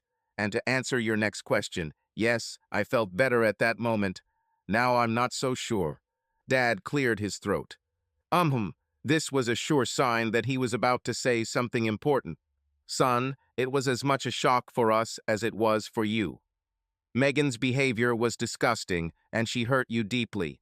I understand why you reacted the way you did, and divorce may be the best option. But is it the only option? What is this? Is Dad hinting that I should forgive her?" My face must have given away my thoughts. "I'm not suggesting that you immediately forgive her and return her. I suggest you weigh all your options before making a decision. Contact a lawyer, talk to a psychologist, and decide what is best for you and for the children. Megan has made serious mistakes, and she too will need to figure out how to move forward." We talked a little, the children played at my feet. Then it was time to leave and meet Megan. After kissing the children, I told them that they would stay with their grandparents for a few more days, and then I would pick them up. Amber wanted to know where Mom was, and I told her she was gone for a while. Children easily accept what seems normal, and ours were no exception. My father's parting comment got me thinking. Remember, Jack, when someone breaks your trust, it hurts both parties. If you truly love a person, you should give them a chance to rebuild that trust. Sometimes, when we try to take revenge, we hurt ourselves more than the other. His words would return to me many times that day and in the months to come. After kissing my mother, I hugged my father and went home. At exactly 4 o'clock, there was a knock on the door. Gathering my courage, I opened it and saw Megan and Sylvia standing together. Before I could protest, Megan said, "Jack, I hope you don't mind that I brought Sylvia to help with my things. She'll stay here if you want, but she has something she wants to tell you." I was shocked. Megan and Sylvia both looked like they'd had a rough few days. The eyes are dark and sunken, with redness from constant crying. The hair is combed, but without special care. There was minimal makeup, and their clothes looked like they slept in them. Both looked 10 years older in 2 days. Surprised, I relented and invited both of them inside. No need to stand there, you can come in. The neighbors already have enough topics for gossip, so let's not give them even more reasons. Megan looked around as if she was looking for something, but didn't find it. Sensing her concern, I said, Mary is not here. She left yesterday. About, where are the children? Mom has them for a few days while we sort out the divorce and settle a few issues. The word divorce made both of them shiver a little. I, it seems, have already resigned myself to the inevitable. Megan sighed, then said, I was hoping to see them and kiss them, but this is one of the issues that we will need to discuss your access to the children. I'm not sure I want them to be influenced by the lifestyle you and Sylvia are planning to lead. Before I could continue, Sylvia interrupted. Jack, can we sit down, please? I need to say something before you start jumping to conclusions about our lifestyle. Without waiting for an answer, they both sat down on the sofa next to each other. At this point, I noticed that both were dressed very conservatively in jeans and loose tops. They seemed to be trying to hide their sexuality under boring, inconspicuous clothes.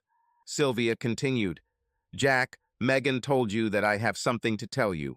I tried to say this on the phone this morning, but you hung up and refused to listen. That's why I'm here to tell you this face to face, where you can't ignore me. I understand that you probably hate me, and I don't blame you. My role in all of this destroyed your marriage, and I will never forgive myself for what I did to you both. Sylvia became upset and stopped for a moment to blow her nose into a handkerchief. Setting it aside, she took another handkerchief from her bag and continued in a low voice, turning the handkerchief in her hands. You are both my friends, and I made a terrible mistake. But you should know that I never wanted to separate you. I guess I thought you'd be like all the other men and go for it if I offered it to you. When you didn't, I took it as a challenge to seduce you. But no matter what I did, nothing caught your attention. Sure, you flirted a little, but even that was just to be polite, not because you wanted me. This had never happened to me, and I was intrigued by a man who could be so devoted to one woman while rejecting all others. What I did is unforgivable, and I will not insult you by asking for forgiveness. Sylvia asked for water, and out of habit, I offered Megan something to drink as well. When he returned with the drinks, Sylvia continued her confession, saying that her intrigues led Megan to think about a different life. When I returned with the drinks, Sylvia took a sip of water and continued. It was my idea to get Megan interested in another man. I thought that if she did this, it would be easier for me to get you into bed. All I've heard from Megan since she met you is what a wonderful man you are, a husband, father, and lover. I looked at Megan, but she was still looking at the floor, at a point somewhere near her feet. The soda can was clenched tightly in her hands. She looked so sad sitting there that I wanted to go up to her and hug her, tell her everything would be okay. But I couldn't. It would be a lie, because everything was not good. It will never be good for her and me. Jack, you have to believe me when I say Megan loves you. I know what we did was wrong, but she understands now that it was a huge mistake. And she wants to fix everything. Please listen to her. Give her a chance, I beg you. This was the moment I had been waiting for, the chance to get answers. I have a lot of questions that I need answers to, so Megan will get a chance to tell her side. I don't think it will change anything, but I'll listen. There is one condition. She must be completely honest. If I sense a lie, then it will all end right there. Turning to Megan, I asked the questions that had been bothering me since the day this nightmare began. Why, Megan? Why did you do this to me, to us? Was I that bad of a husband and father? If you wanted to be with someone else, why didn't you just tell me it was over? It would hurt, but not as much as what you did. My voice was shaking, and I could no longer speak. Megan sat shaking her head and muttering, No, no, no, that's not the point. So what then? Help me understand. Megan gathered herself, then slowly raised her head and looked me straight in the eyes. Her voice was quiet, but there was firmness and determination in it, which surprised me. I never stopped loving you. I know this is hard to believe, but it's true. It had nothing to do with you as a father, husband, or lover. All the blame is mine, and I regret every moment in which I hurt you. If I could, I would take it all back, but I can't." Megan took a sip of her drink, perhaps to give herself time to think about what she was about to say. "Jack, I know you probably hate me, and I can't blame you. It all started about 6 months ago. Sylvia had just gotten out of an affair with Steve and was telling me everything. I had heard so much about him from others, and Sylvia confirmed that he was very good in bed. I started getting curious and asked a few questions. Over the next months, Sylvia kept reminding me of him, and I began to wonder what it would be like. It became an obsession for me. I tried to forget about it, but every time I saw him or heard about him, it came back with renewed vigor. I never wanted to cheat on you, but I couldn't get rid of this feeling." Her hardness disappeared, giving way to sadness and softness. "I can't deny that when we had sex, I sometimes imagined that it was not you, but him. Guilt made me want to tell you, but I couldn't. When we made love, it was only you. Please believe me, I never thought you'd find out. I thought you would be so ashamed of your alleged adultery with Sylvia that you would be grateful for the chance to make amends with me. At least that was the plan. You know the rest. I only realized how much I hurt you when I saw you leave with Mary." Megan trembled with the memory of what happened on Friday night. "Oh yes, about my betrayal with Sylvia. Tell me, did you receive anything from me that night?" Sylvia shook her head. "No, I tried, but it didn't work." I breathed a sigh of relief. "At least that makes me happy. How many times have I heard you condemn men for taking advantage of women? And now you yourself are doing this, and even worse, in order to cheat on me.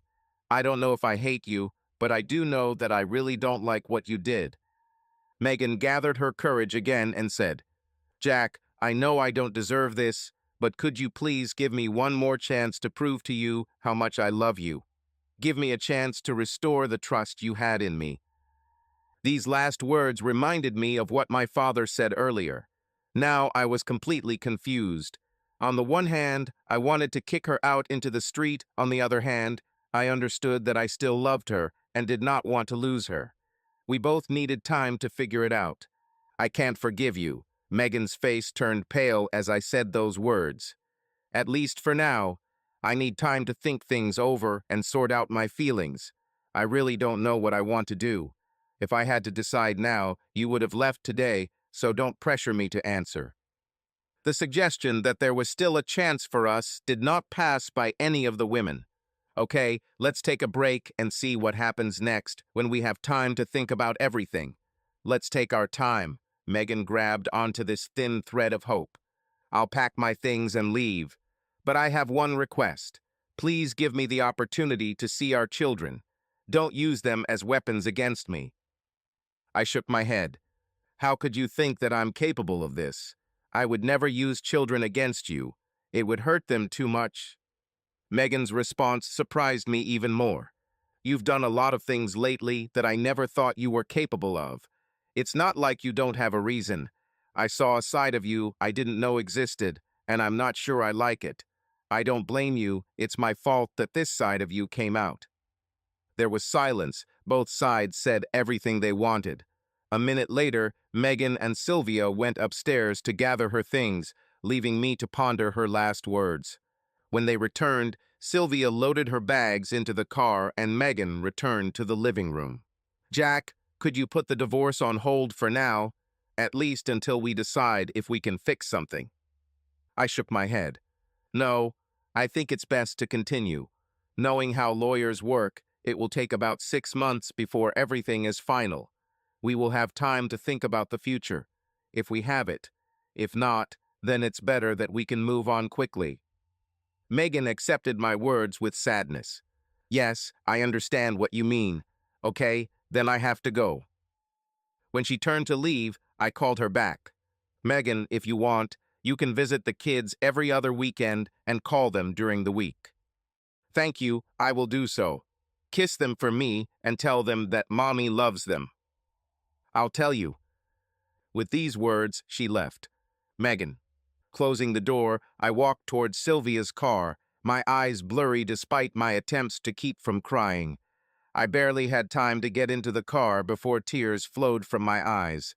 I sat down in the passenger seat and slammed the door hard, feeling incredibly disappointed. I forced myself to stop crying and, with an effort, pulled myself together. I was angry, very angry.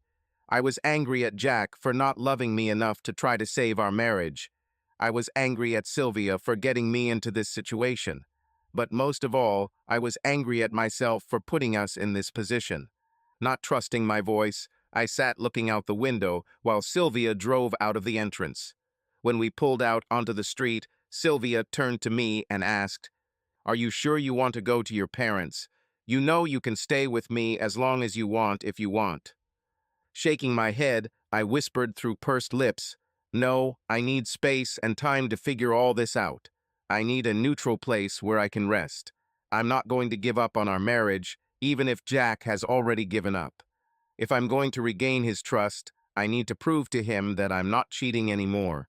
He trusts Mom and Dad, and if they tell him I haven't dated other men, he'll believe them." I was angry at everyone and everything. I knew I was being unfair to Jack. He had enough reasons to abandon our marriage. If it had been the other way around, I'm not sure I would have acted differently. But it was still a shock to find out that he hated me enough to demand a divorce. Mom and Dad didn't know anything about what happened, so when I arrived unannounced, they were surprised.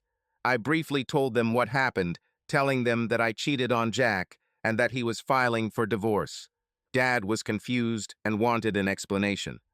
"What happened? Why did you change? I thought you loved Jack." "Dad, I really love him. I can't answer your questions because I myself don't fully understand why this happened. Please, let's leave it at that for now."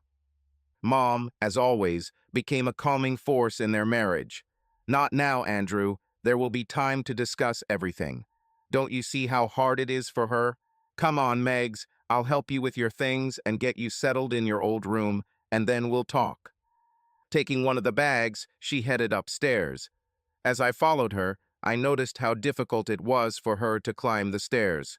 "Mom, what's wrong with you? You look like you're in pain." She paused at the top step to catch her breath, setting her bag down. "Nothing that can't be chalked up to old age, Megs. Your mother is not getting any younger." I hugged her shoulder and squeezed her tighter. "Leave the bag here. I'll take it after I bring the other one into the room. Thank you for always being there." As I took care of my things and settled into my old room, I began to analyze the last months of my life. I didn't want to relive the horror of the last few weeks, but I knew I needed to figure out why I did what I did. It was not just a desire or a thirst for thrills, it was something more, but I could not fully understand what exactly. It all started that night at the club when Sylvia told me she was dating Steve. She described their intimacy in detail, repeating what a wonderful lover he was.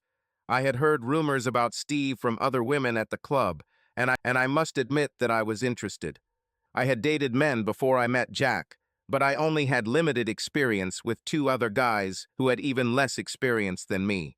Jack was my first long-term partner, and his patience and care in every aspect of our relationship won my heart. When the previous two guys only wanted physical release, Jack sought to please me, putting his needs in the background. Now, looking back, I realized that he always put me and the children first, even to his own detriment. Before this terrible incident, I did the same for him, but this time I failed him. As the weeks passed and Sylvia continued to tell me about Steve, I began to wonder what it would be like to make love to another experienced man like him. I started fantasizing about Steve while having sex with Jack. At first, I felt guilty and tried to push these thoughts out of my head, but I couldn't. My excuse was that Jack couldn't know what I was thinking, and it wouldn't hurt him. Moreover, he was getting more sex, so it was actually good for him. Gradually, unnoticed by myself, my fantasies turned into an obsession, which could only be satisfied if I carried it out. Of course, I told Sylvia about all this. After all, what else are best friends for? Sylvia said with a grin, "Megan, you should try it. What Jack doesn't know won't hurt him, and he'll never know unless you tell him.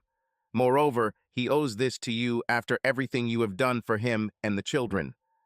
It was pure nonsense, but exactly what I wanted to hear.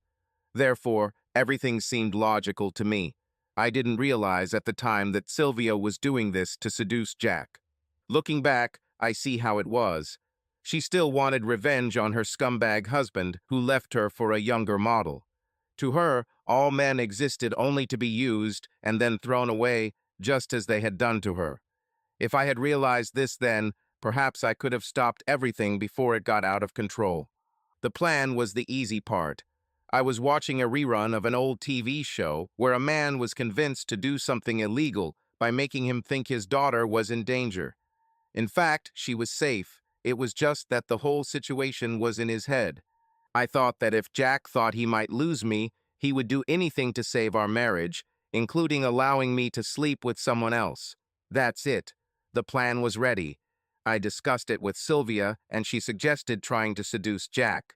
It didn't work, so we decided we should just make him believe he cheated on me.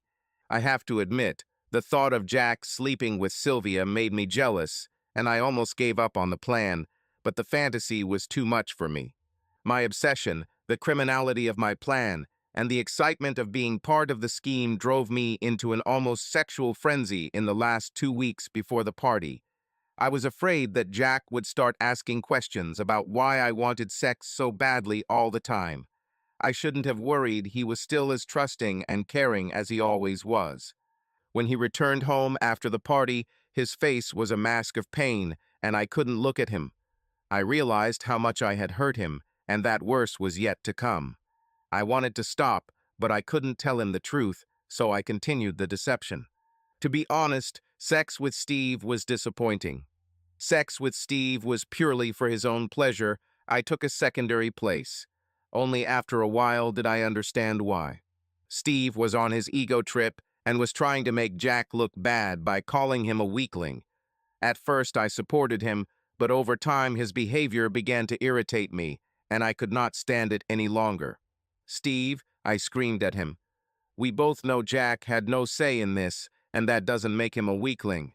He thinks he is saving our marriage, but what we do only hurts him. If you want to continue, stop saying bad things about my husband." Steve blinked in surprise, then muttered an apology. We continued, but the pleasure from it all disappeared.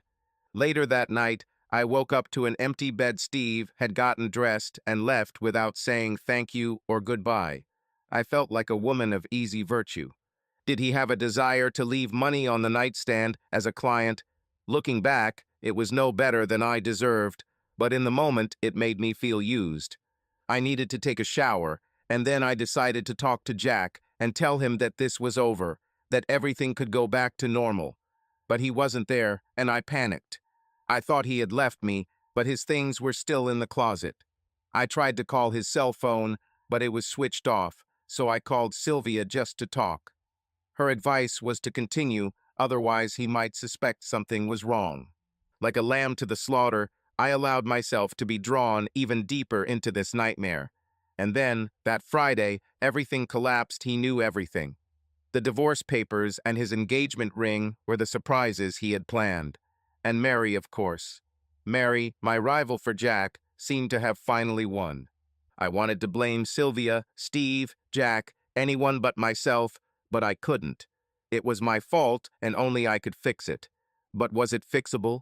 I didn't know, but I was going to do everything I could to try and turn things around. That long night, I made several important decisions. First, our friendship with Sylvia came to an end. We were friends for a very long time, but real friends don't do that. I was there for her when she was having a hard time. I supported her after her divorce, and she was always there for me. But after that, I had to wonder what kind of friend would do that. Of course, it wasn't all her fault. I let it all happen. I went for it with almost full awareness of the consequences. But she did not keep her part of our friendship, and it was better for us to go our separate ways. I tried to contact Sylvia to tell her that our friendship was over, but I couldn't get through to her.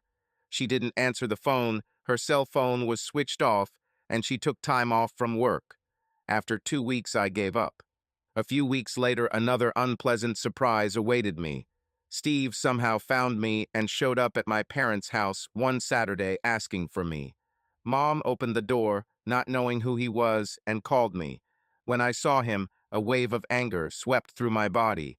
My mother later said I turned white as a ghost.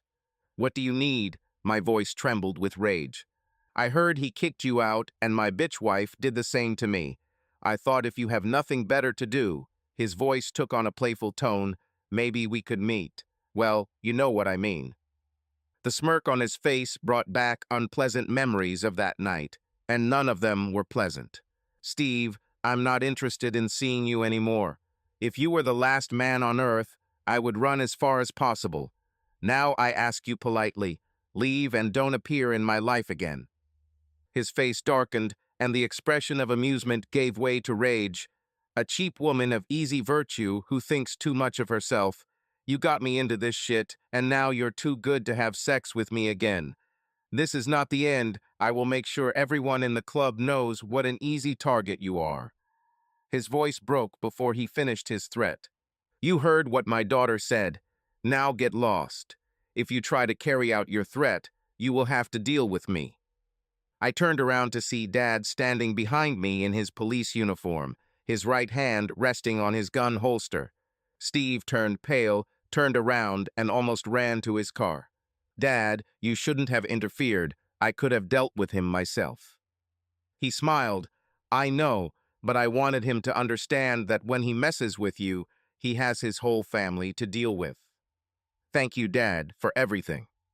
Now don't you dare cry. These tears will leave stains on your uniform, and the guys at the station will laugh at me. By the way, I have to go. See you tomorrow morning, Megs. If that bastard comes back, call and I'll send a patrol car in a flash." Over the next few months, my life became simple: work, home, and seeing my kids every other Sunday. On the days when I saw the children, Jack tried to avoid me, hiding in the workshop or locking himself in his office. He clearly didn't want to deal with me, and I couldn't blame him for that. 10 weeks have passed since our breakup, and I haven't spoken to Jack since that first Sunday. How could I try to fix everything if he didn't want to see me? I was desperate. My marriage was falling apart, and I couldn't do anything about it. Desperate times call for desperate measures, and when the opportunity presented itself, I grabbed it with both hands. I came home from work on Tuesday night to find my mother lying on the kitchen floor, writhing in pain. Her hip and back had been hurting her for months, but she didn't want to tell anyone, and now the pain was so bad that she couldn't hide it anymore. I rushed to her. "Mom, what happened?" "Oh my God, did you fall? What's wrong with you?" Through clenched teeth, she replied, "Help me up and put me on the sofa, Megs. And then I think you'll have to call an ambulance and call your father." I was scared. I helped her lie down more comfortably and called our doctor, who immediately organized an ambulance to take her to the hospital. He said he would meet us there. Mom never admitted that she felt bad, so I knew it was something serious.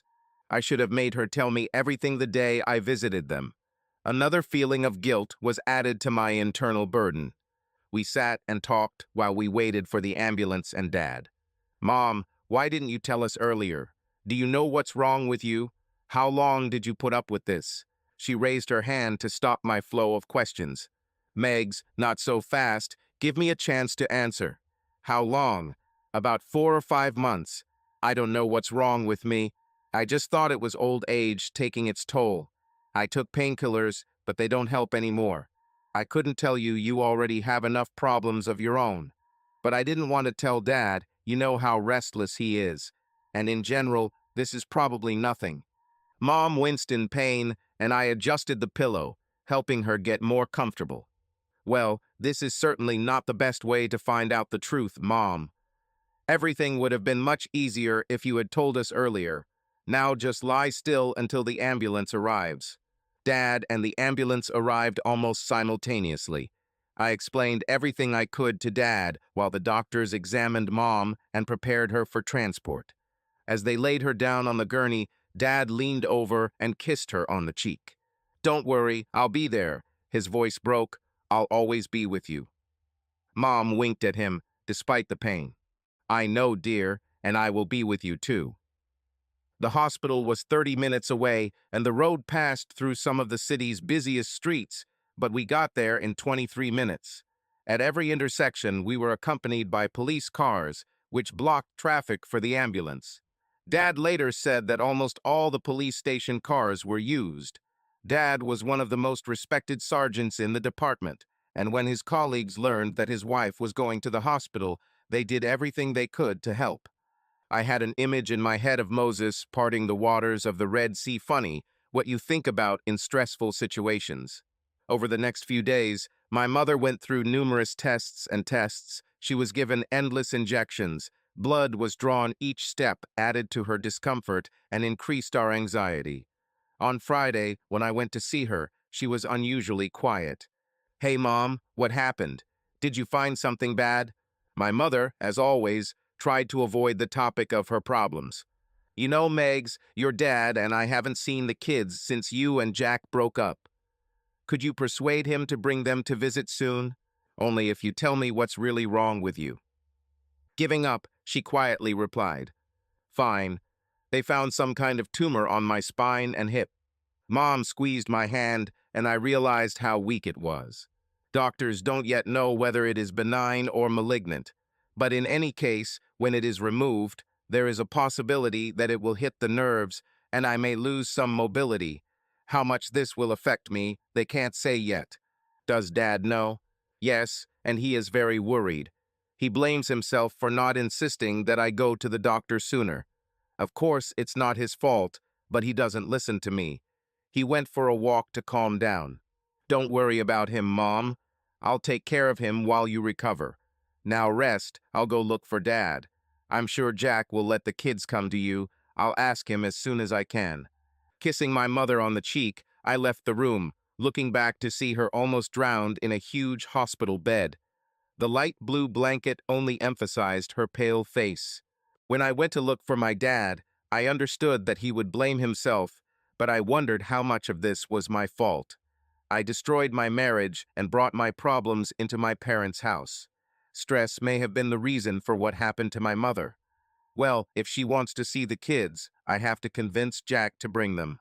I couldn't find Dad, so I called home and left him a message, then headed to Jack's house.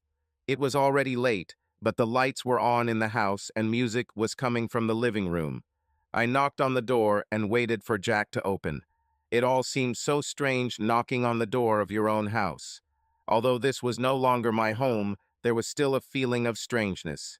The door was opened by Kelly, the girl from next door who babysat our kids when we were busy. Her surprise was obvious in her voice. "Hello, Mrs. Wright. How can I help? The children are already asleep." She didn't know how to react, to let me in or not. "Hi, Kelly. I'm here to see Jack, Mr. Wright." "Sorry, Mrs. Wright. He's not at home. He's out on business." It didn't take a genius to figure out that she was embarrassed to tell me. Jack went on a date. First the news from my mother, and now this. It was all too much, and I turned and ran away, not wanting Kelly to see my tears. I don't know how I got home that night. Blinded by tears, I almost had an accident several times. But I didn't care. I almost wanted to die. The pain was so intense that I just wanted to curl up into a small ball and hide from the whole world. Over the next few days, I vacillated between anger and self-pity. Night after night, I fell asleep crying, repeating the same question. Why did he do this? How could he do this to me? During the day, I tried to stay in front of my mom and dad, although they hardly noticed anything, since they had enough worries of their own. But the nights were the hardest. When I was alone in my room, I had time to think, to remember. One night, I woke up from a nightmare in which I was reliving that night in the restaurant when Jack left with Mary. In my dream, he repeated the same words. "You hurt me so much. It's as if you tore out my heart." Then I realized that the pain I was now experiencing was the same as what I caused him. It was a real shock for me to realize how much I had hurt him. I didn't really understand this until now, but now I do. I understood this only because now I felt this pain myself. No wonder he wanted nothing to do with me. The next day, Thursday, I left work early to be there before him. I wanted to wait for him when he came home. He was a little surprised to see me sitting on his porch when he and the kids returned home. Amber and Jack Jr. ran out of the car and threw their arms around my neck. Jack wasn't so happy to see me. Mom, what are you doing here? Will you come home? Please tell me you'll be back." "Hello, children. No, I won't go back, at least not yet. I need to talk to your dad, and then I'll see you in a couple of minutes." I looked at Jack for confirmation. "Yes, children, you need to wash yourself.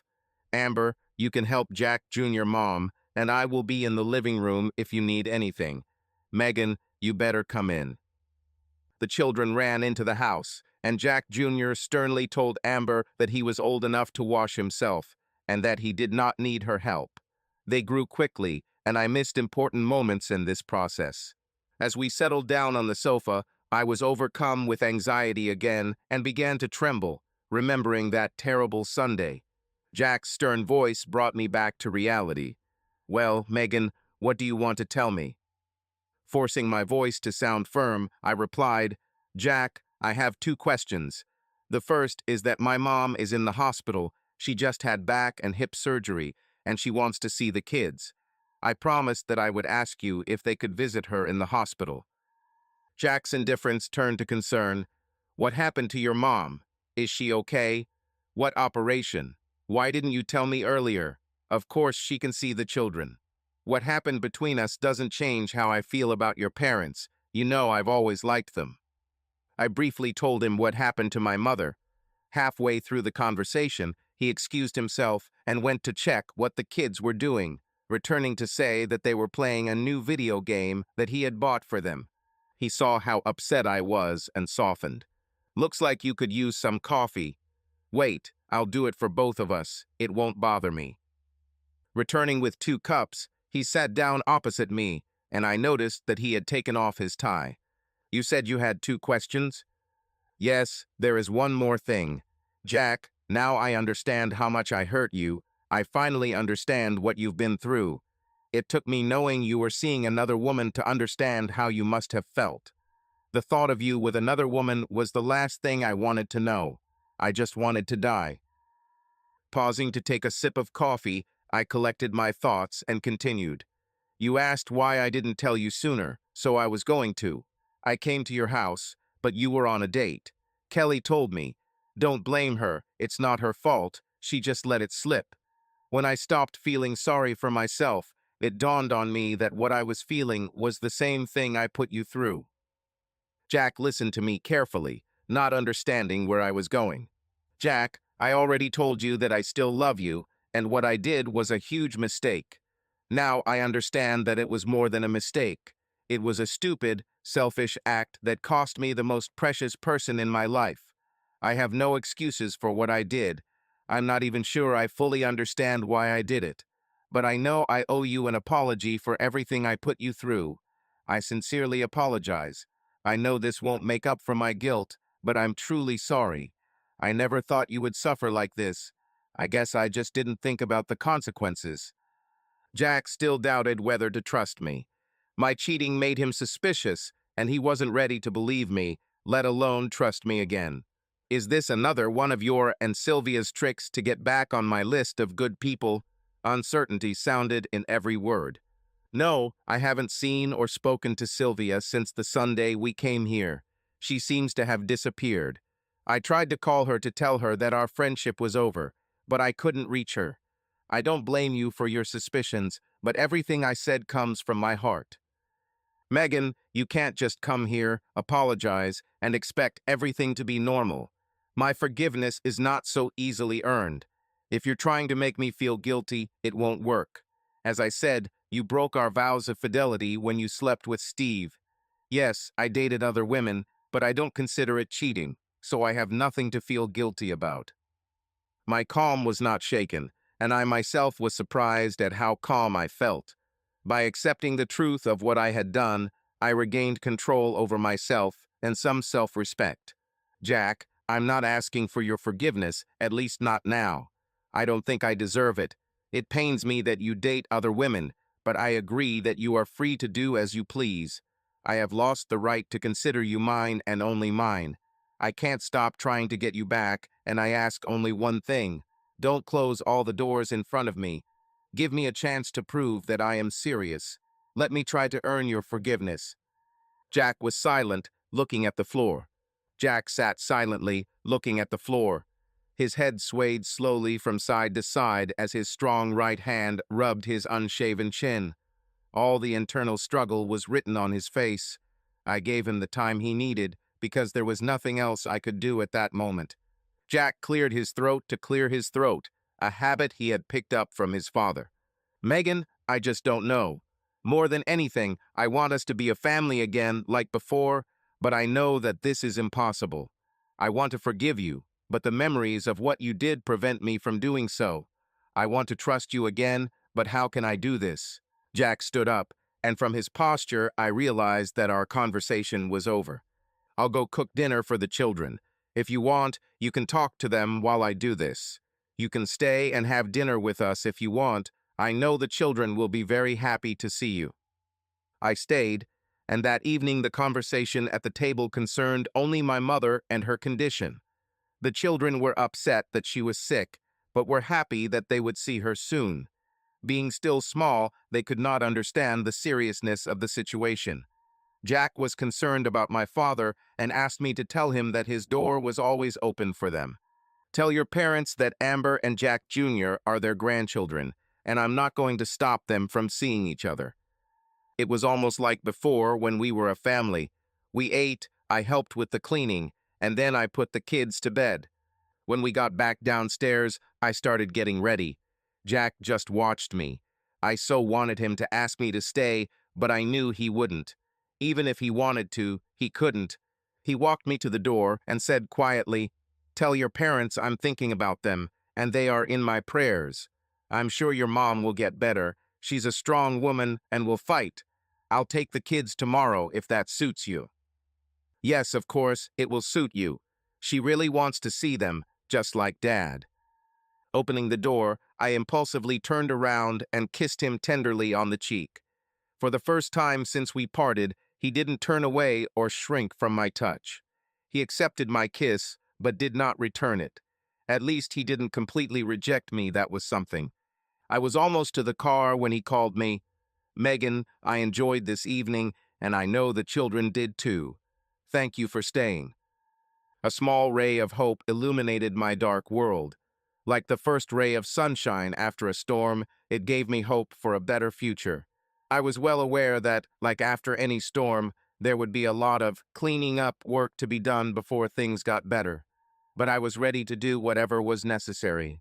True to his word, Jack took the kids to see my mom not just once, but every day while she was in the hospital. They talked about happy times and the future, but never broached the topic of our breakup. It seemed like it was an unspoken taboo until Mom got back on her feet. We all knew that one day we would have to face this. When my mother returned home, I took a leave of absence and stayed with her. I divided my time between taking care of her and visiting the children. Once or twice a week, Jack brought the children to us. On Saturdays, I spent the day with them while Dad took care of Mom. As spring turned to summer, our meetings became more frequent and evolved from casual dinners to family barbecues. For a few hours, I could forget that we were no longer a family, enjoying communication. However, the negative side was that Jack was still dating other women and did not try to hide it. "Megan, we need to talk." We sat in my parents' garden, watching the children play near Mom while Dad grilled meat. I was overcome with sudden anxiety. Is this really the end?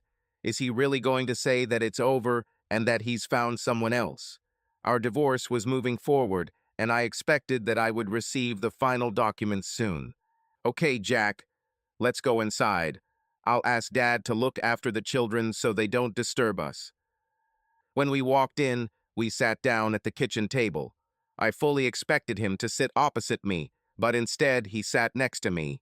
Having thoughtfully sipped his beer, he finally spoke, and meanwhile I was twirling a glass of wine in my hands. "Megan, this doesn't suit me. I need some kind of permission, but it doesn't come. You know I date other women, but that doesn't work either." I can't settle on anything, and I can't enjoy it. Sometimes I make a date and then cancel it. Other times I go, but just have dinner with a girl and take her home. Almost no date goes through. Hearing his words, my heart was filled with joy. I put my hand on his, and instead of moving away, he covered my hand with his other hand, squeezing it tightly.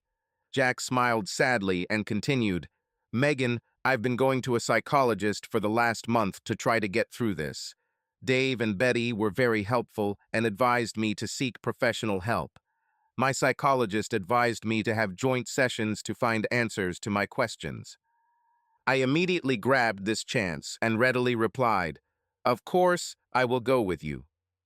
Take your time to answer. It may not be what you think. It is possible that the answers I receive will help me move on, but not in your direction. With our divorce about to be finalized, I need more clarity, and this is the best way for me to get it. But these may not be the answers you want."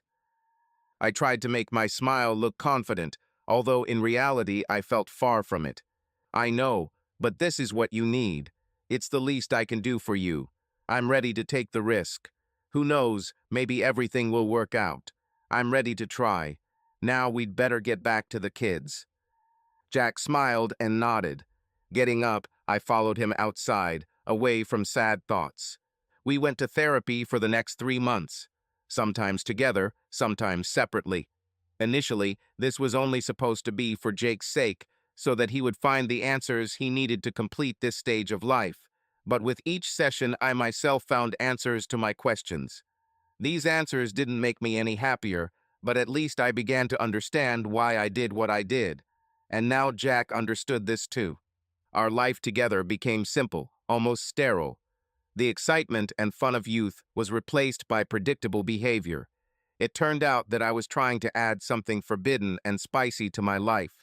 But instead of discussing this with my husband, I listened to bad advice and trusted Sylvia. The psychologist explained that this is not uncommon in marriage, citing the so-called 7-year crisis. She also convinced Jack and I that it was worth trying to work through our issues.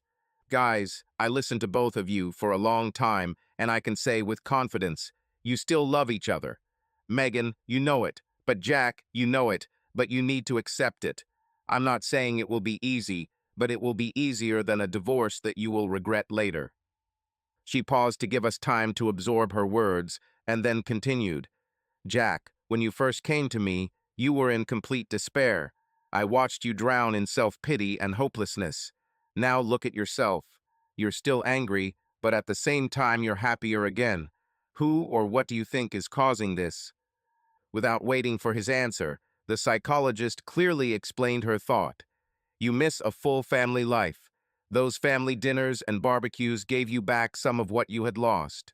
If it's already having that effect, imagine what it would be like if you could take it all back. Now imagine what will happen if you continue to get divorced and lose the happiness that you have regained." Jack agreed and temporarily put the divorce proceedings on hold to give us more time to resolve our issues. If we didn't succeed, we would just sign the papers and it would be over. She was right, it wasn't easy. It took another 6 months of conversations and quarrels. Jack would listen and then let out his anger, or worse, just get up and leave. But what gave me hope was that he always came back. He never apologized for his outbursts, believing that I should accept them as part of my punishment. And then one day, he and the children disappeared. This happened after a particularly tough session when he just got up and left. They had been gone for over a week, and I was starting to get desperate. Dad tried to find them through his police work, but to no avail. I even called his parents, but they either didn't know or didn't want to tell me.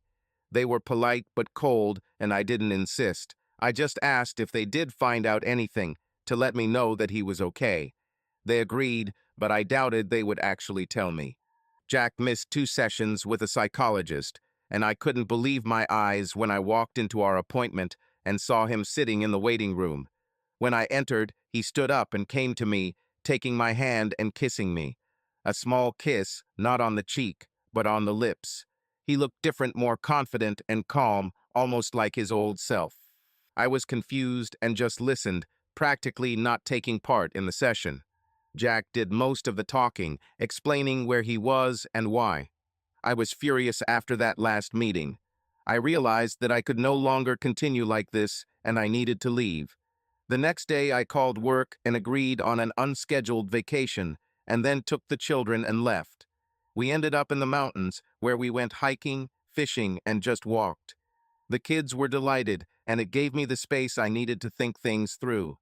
Megan, I hate what you did, but I still love you. The children and I miss you at home. Sheila, he turned to the psychologist. You were right, divorce is not an option. At least not for us at the moment. He paused and looked into my eyes as if he was looking for something. Megan, I'm ready to give us a second chance. I know this isn't exactly what you wanted, but it's the best I can offer at the moment. I want you to come home, but to the guest room. We need to try living together again and see if we can get over it before we make a final decision. Sheila beat me to it by just a split second. Jack, are you sure you're ready for this? We have come a long way, but there is still a lot of work ahead. Maybe it's too early. I'm sure I need to move on, and this is the best way to do it. I just hope Megan feels the same. But there are some conditions to this offer. First, Megan must be examined by a doctor. And secondly, if you cheat or cheat again, we're done, no second chance. I can't go through this again. Yes, Jack, it's not exactly what I wanted, but it's a step in the right direction. Before I agree, I need to understand what has changed. As I said, I had time to think in the mountains. I thought about life with and without you.